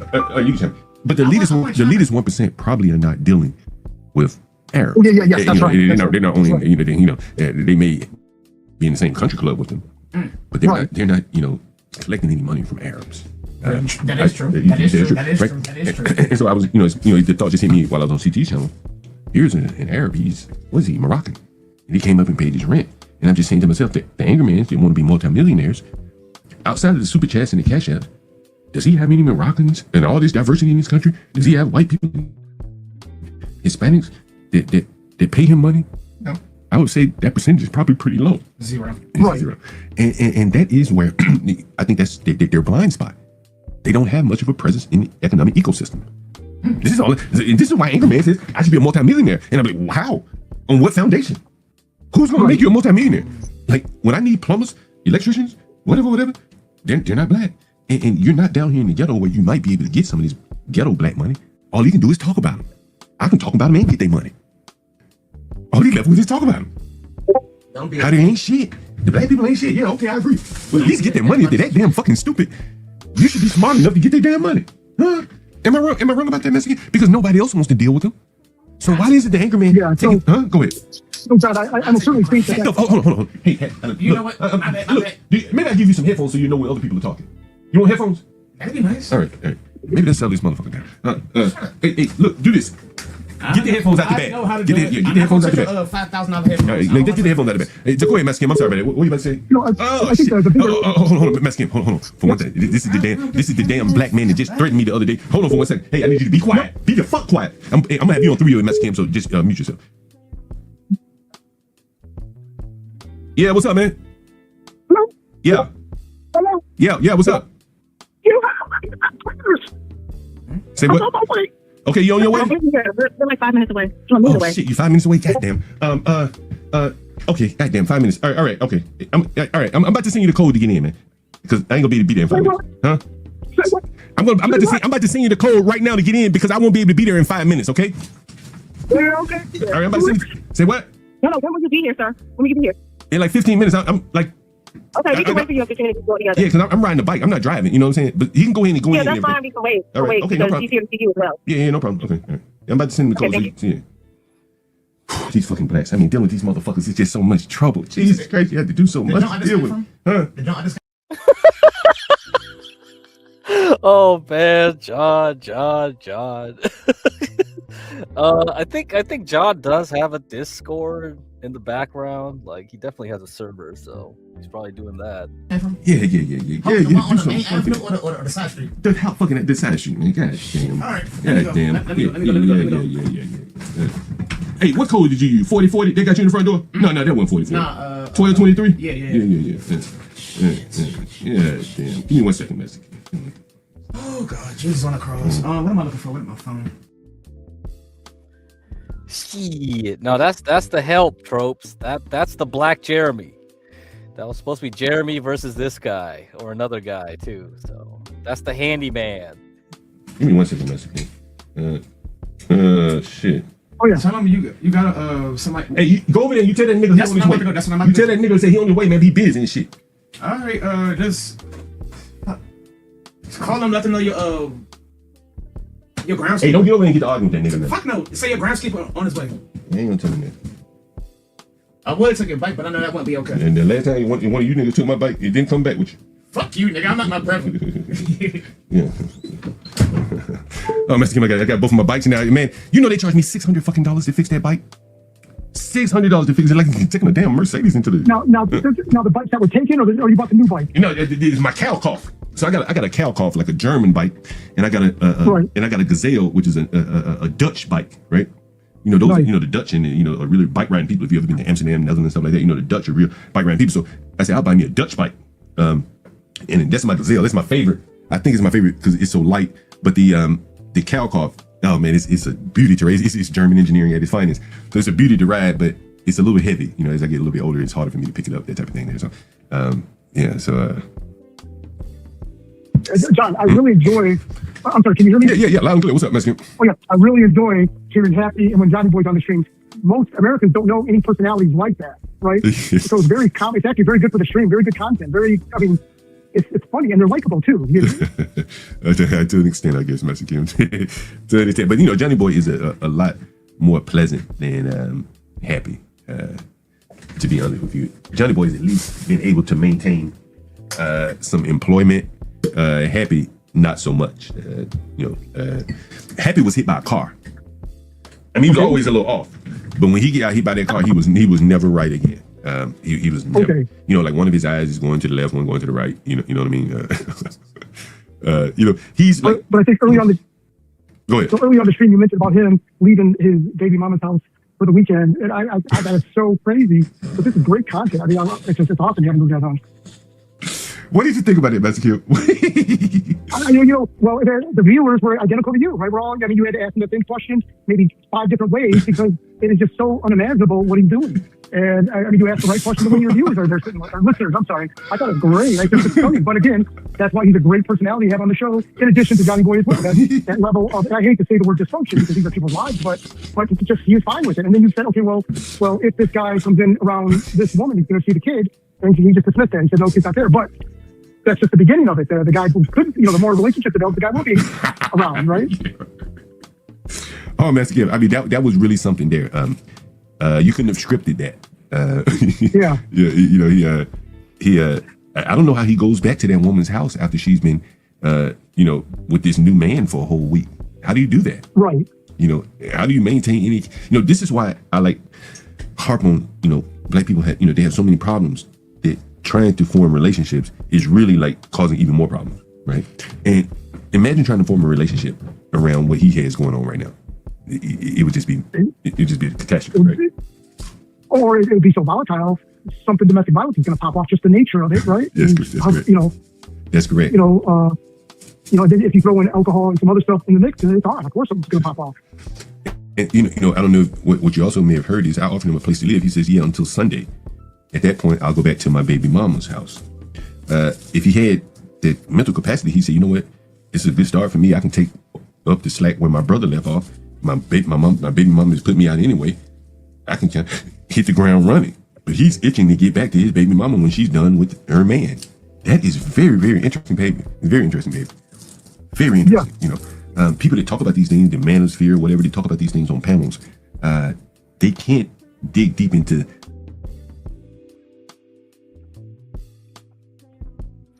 Okay, I think that's the end of that, huh? All right. I thought that whole segment was interesting. It's kind of like there's a lot of parallels there. Jeremy dove into the Mississippi and hit a rock in his head. You got some parallels there. He could have been in competition with that guy who got hit by a car. And also that guy runs back to his baby mama all the time. It's just kind of like Jeremy runs back to Grace from time to time, right? Lots of parallels. Interesting. I thought that was interesting. So there you go. Yeah, I think there's more in common than differences here. It's just different flavors. There's the white flavor, the mayo flavor, And then there's the chocolate flavor. There you go. So you got to put 2 and 2 together and be wondering, like, what is the real cause of these issues? All right. Let's see if I can get through this. This is the OPC versus Lalo stream. All right.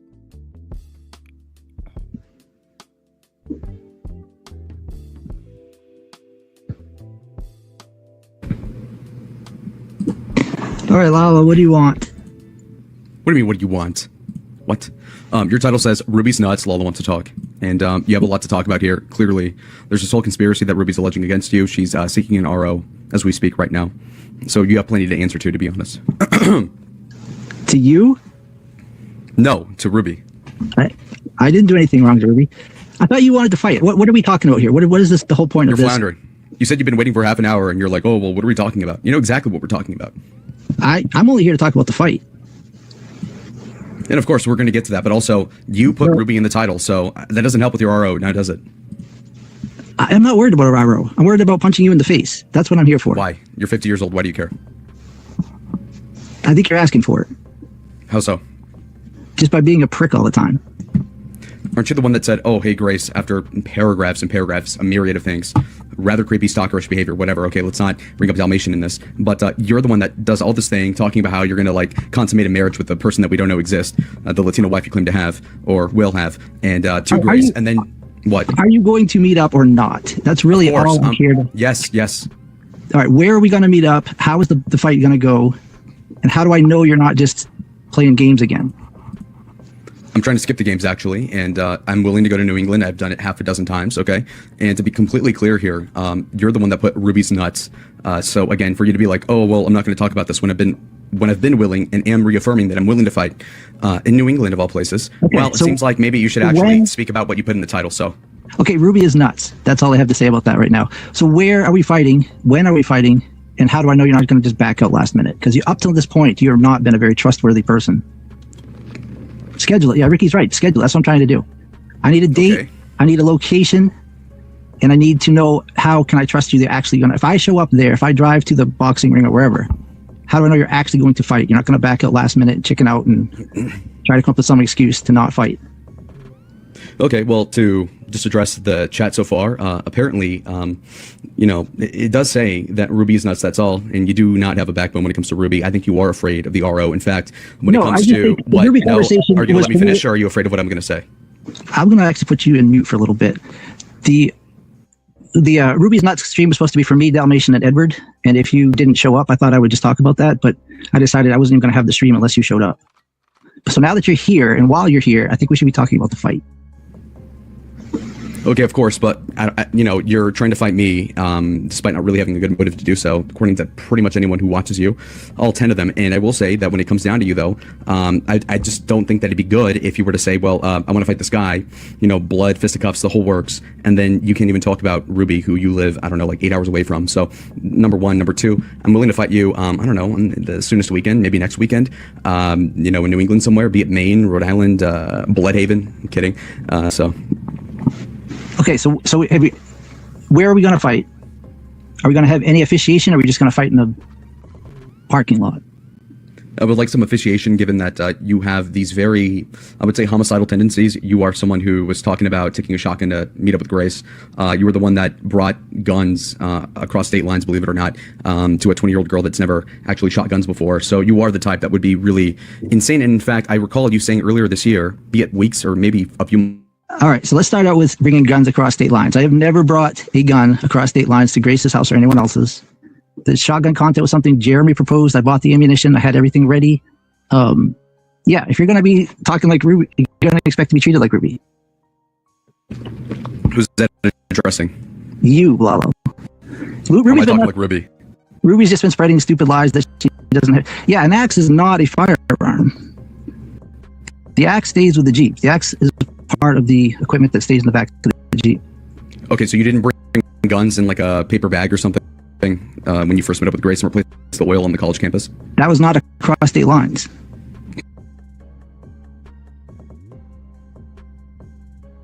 Where was it? It was all within the state of Maine. Now, what's interesting here is that she wasn't registered at all to do such a thing. What's up? We're just here to talk about the fight. Well, you made a stream about Ruby, and you said, well, if he doesn't call in, which of course I'm always good for, because I'm not afraid, unlike you, that, you know, we could address a litany of things. It's called having a show. You put it in the title, so if we mention it in passing, there's nothing wrong with that. And there should be no shame in it. You've been playing games the entire time here. All your texts have been saying you're never going to fight. That I can beat you, you're scared, you won't fight. Okay, this will take long to get into the lore up to this point, but I think this is what happened. I believe Damius has exiled Lalo from the Thorpe sphere. So Lalo can't get on the Thorpe's panel. The only way Lalo can interact with the Thorpes is through other people's panels. So that's why you see the Thorpes go on CT, Lalo shows up. He goes on Jack Talcott's, Lalo shows up. He goes on, they go on any other like RLMs, and he shows up. So he can only interact with Grace and Ben in other people's panels. The only way he gets out of exile, apparently, is to fight someone. OPC Dawn, I guess? I don't know. You gotta go to their Discord, I suppose. I got no clue what really is the stipulations on that. I think I clipped out something where Damius had a huge contract that had to be followed. Good, beat me. Now, the problem with you, though... Why should I believe that this isn't just another game? I'm willing to fight, but I believe, and Grace would concur with this, and the text that she leaked without my permission, which, to be clear, you're pretty used to. She knows that you are pretty out of control. And so that's the problem. You've said before, be it in Discord or on stream chats, many of them, by the way, So Lalo, I'm not going to give you what you want on this stream. All I want from you is a date and a time and the details of the fight. You want it to be officiated by an actual boxing referee, or could Ben do the job? Could Jeremy come and do the job? Or does it have to be a sanctioned area with a sanctioned, everything? Okay. Now, this muting thing is not going to work if you're going to be trying to stop what I'm saying here, because... Lalo, you're not in control here. You are going to be banned for real if you don't actually make an actual plan to get unbanned. Is that clear? Just nod. So that's what we're here for. We're not here to talk about Ruby. We're not here to try to push buttons. We're here to plan a fight. Okay, so I'm willing to work out the logistics, but again, if you're muting me, that's not what Damius wants. You've been appealing to Damius, saying that he'll ban me. You know what? That's a good idea. Let's let Damius work out the logistics. You and I have tentatively agreed to sometime this weekend or next weekend. We'll let Damius decide where and when and how. Hold on. No, I have stuff to say here, okay? Because we need Damius engaged in the chat. He was in here 5 minutes ago, so I think we can ask him questions as we're going on here, but I do have something to say. I don't care what you have to say, Lal. This is not a platform for you to air your grievances or whatever else. What grievance am I talking about here? You're the one that named it Ruby's Nuts. You're the one that, according to her, again, she's insane. Lalo, this isn't about Ruby. This is about a fight. Okay, ask Damius, does he want me to help you discuss the RO stuff and stuff like that? Because apparently, I think that's what he wants. And you're appealing to authority, fair enough. He's in control. Okay, fair enough. Now, will you be an adult here, or are you going to be a coward?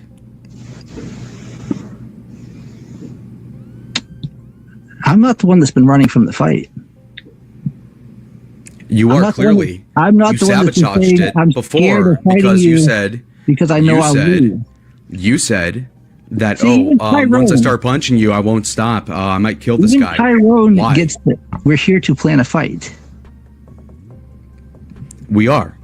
But, you said you've lied at least 3 times on the stream, and so let's address those lies.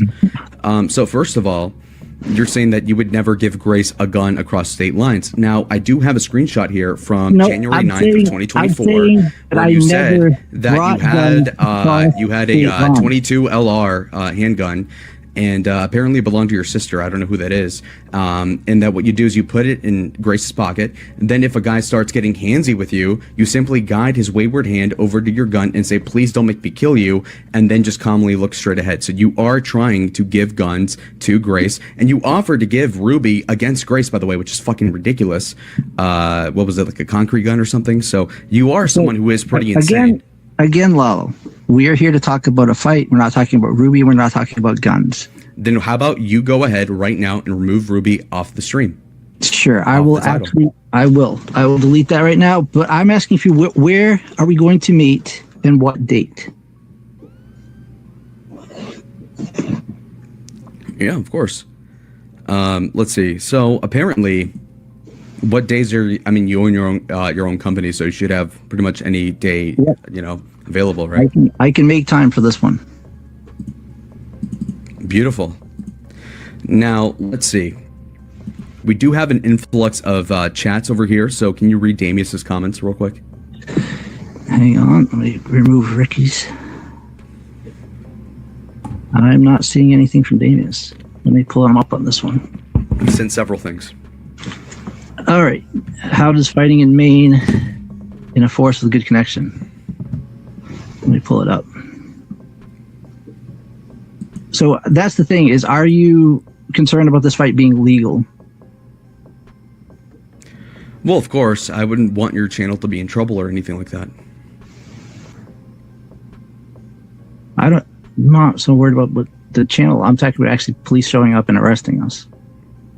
Okay, well, I mean, you would know more. Ruby alleges a criminal record. I don't know of one, so maybe you know better. No, I'm saying it's not a mutual combat state. So if we're fighting somewhere where the police get called, we will most likely have police interaction. Yeah, I can predict that. So what's your resolution towards that? I thought we were going to go in the ring and we were going to have an actual referee and that type of stuff. Well, that makes sense because you said that you wouldn't stop if you beat me in the fight, which is why I was talking to Grace about that exactly. Yeah, I don't want to have to baby you. I want to fight you as hard as I can. I want the referee to stop if things get too bad. That's the whole point. I think both of us should take the fight as seriously as possible. Of course. So Damius has a comment. I don't know why you're not reading these, but apparently he said about a minute ago, Texas is a mutual combat state, but you both have to be willing.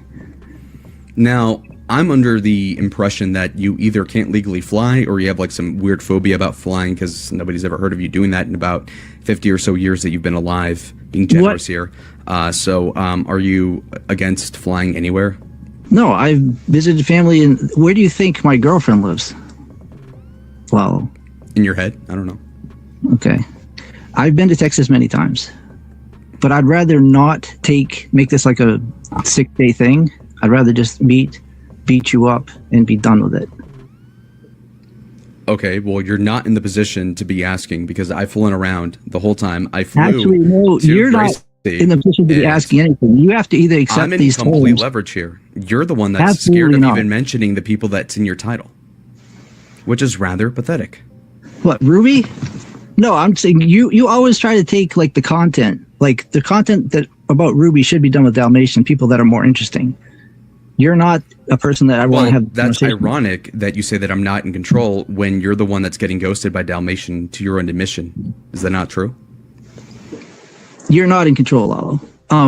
Actually, Dalmatian has ghosted everybody. Jeremy's been trying to reach him. Everyone's been trying to reach him. He could be in jail for all we know.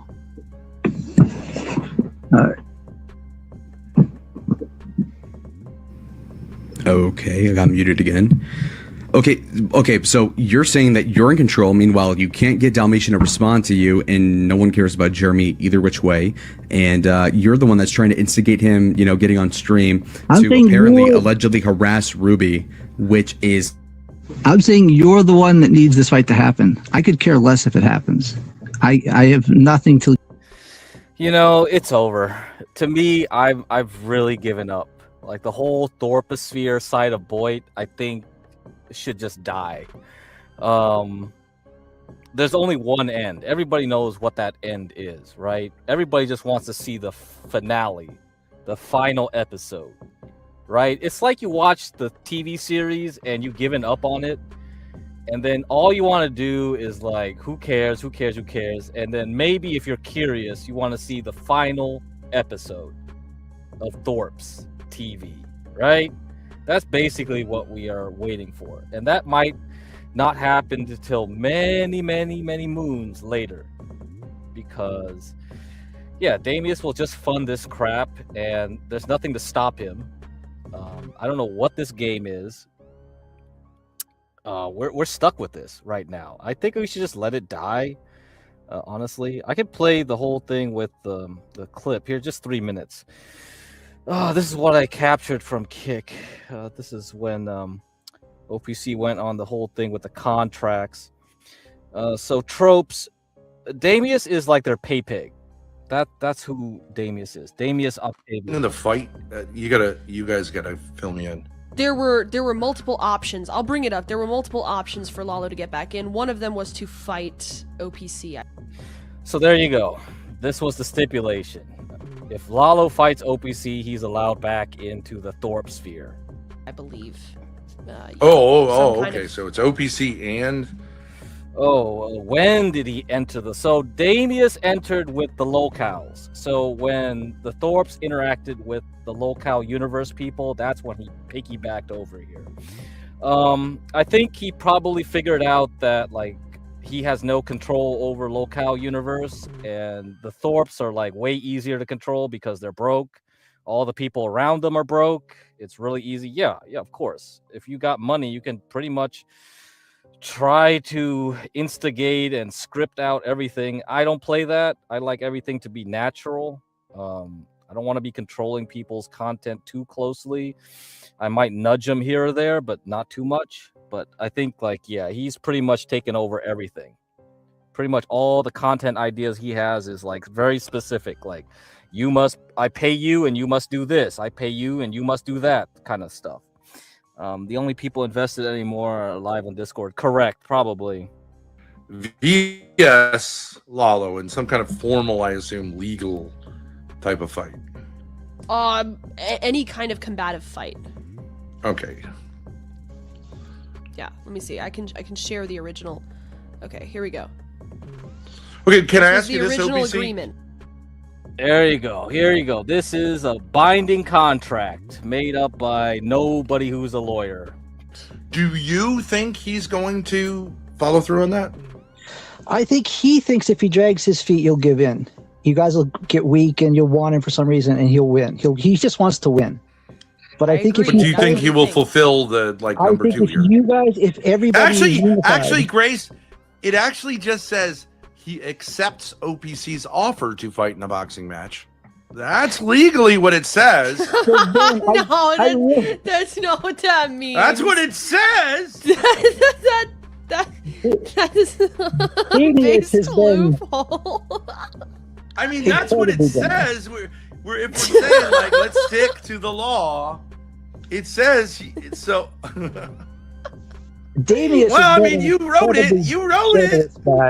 That is not what that means. That is not fair. That's like if Damius said if you stop smoking for 2 weeks, I'll give you 1,000, and then I started smoking at 15 days. Yeah, but listen, Grace, I appeal to the spirit of the law. You appeal to the letter of law. I appeal to the letter of law. You appeal to the spirit of the law. Come on now, you're cucking yourself at a certain point.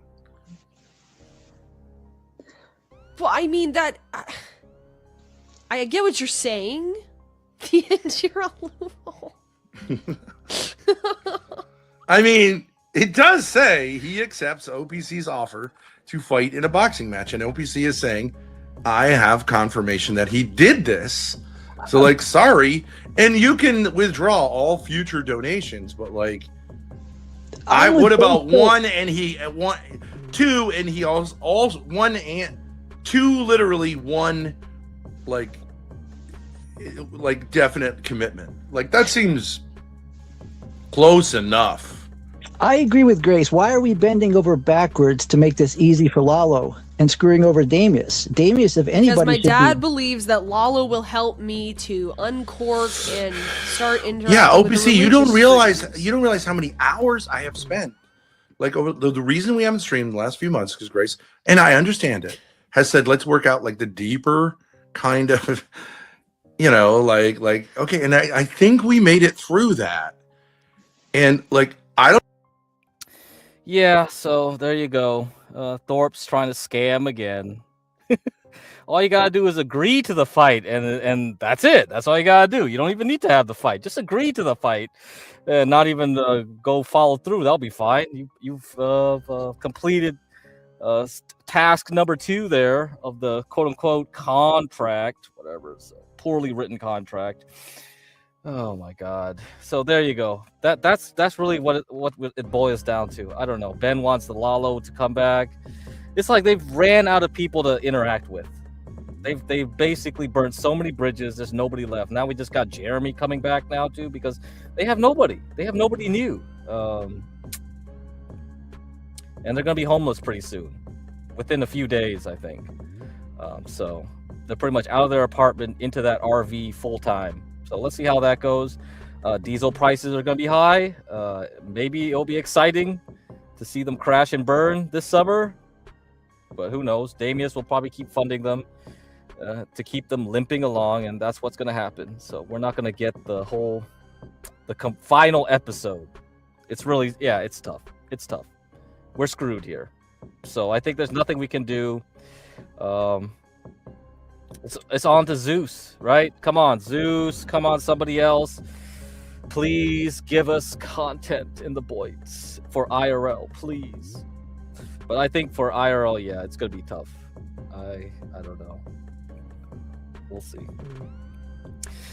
Maybe you got somebody to look at, Eric, for IRL. Maybe there's some better prospects. I heard people were very disappointed in the whole fish tank thing, so I haven't seen the rest of the summary episodes on that. I don't even know if it was good. People were complaining, so maybe it wasn't good. All right, guys, I'll see you. So that's a summary. That's how the state of the Boyd that I've seen. I had some Imperious stuff. I guess I could have played that. There's tons of Imperious stuff, actually. Imperious could be its own show right now. The whole Imperious drama cycle, it continues. So if you were over at CM's channel last night, big drama. Imperious comes back, goes on Latinos, some other stuff. I don't know. I can't keep up with that stuff too much. Maybe we'll do a whole show just on Imperious one day. Fuck, man. Deadman covered quite a bit of Imperious' stuff, though. I don't know. Never watched anyone beyond what Dead. Yeah, but Deadman just shows what I give him, right? Or what Plate of Wings gives him. Plate of Wings gives him like King TL or Jeremy stuff. I give him like RM, like Imperious, some other stuff. But otherwise, the Thorpe stuff, it's dead. It's dying. I mean, I told Deadman just like there was a whole bunch of Ethan Ralph stuff. Oh yeah, did you see the Ethan Ralph stuff? He ran back to Mexico after stealing laptops. He stole like Scarlett's laptop or something. Man, laptops are really a big deal in this sphere, man. Laptops are currency. And then he's accusing like Scarlett of like being in the Epstein like grooming gangs and Pizzagate or something. I don't know. Holy shit, this is wild. Okay, but anyhow, back to stocks tomorrow. Maybe something will happen. I don't know. Those earnings today. Let's see how that filters through to the NASDAQ and go from there. But we will have some earnings after the close tomorrow. See if it has any effect on Wednesday. But I mean, I don't know what to tell you guys. Gotta wait it out. You guys gotta wait it out. Nothing you can do in the short term until Wednesday. I was hoping Zeus and Merc collab together, but apparently she thinks he's racist. Oh my god. Damn, man. I think Zeus burnt a lot of bridges already. That's another thing with Zeus. I think Zeus burnt a lot of bridges too. Rafa may have absconded with the laptop. Yeah, apparently. He says he didn't, but whatever. I don't know. All right, guys. Later.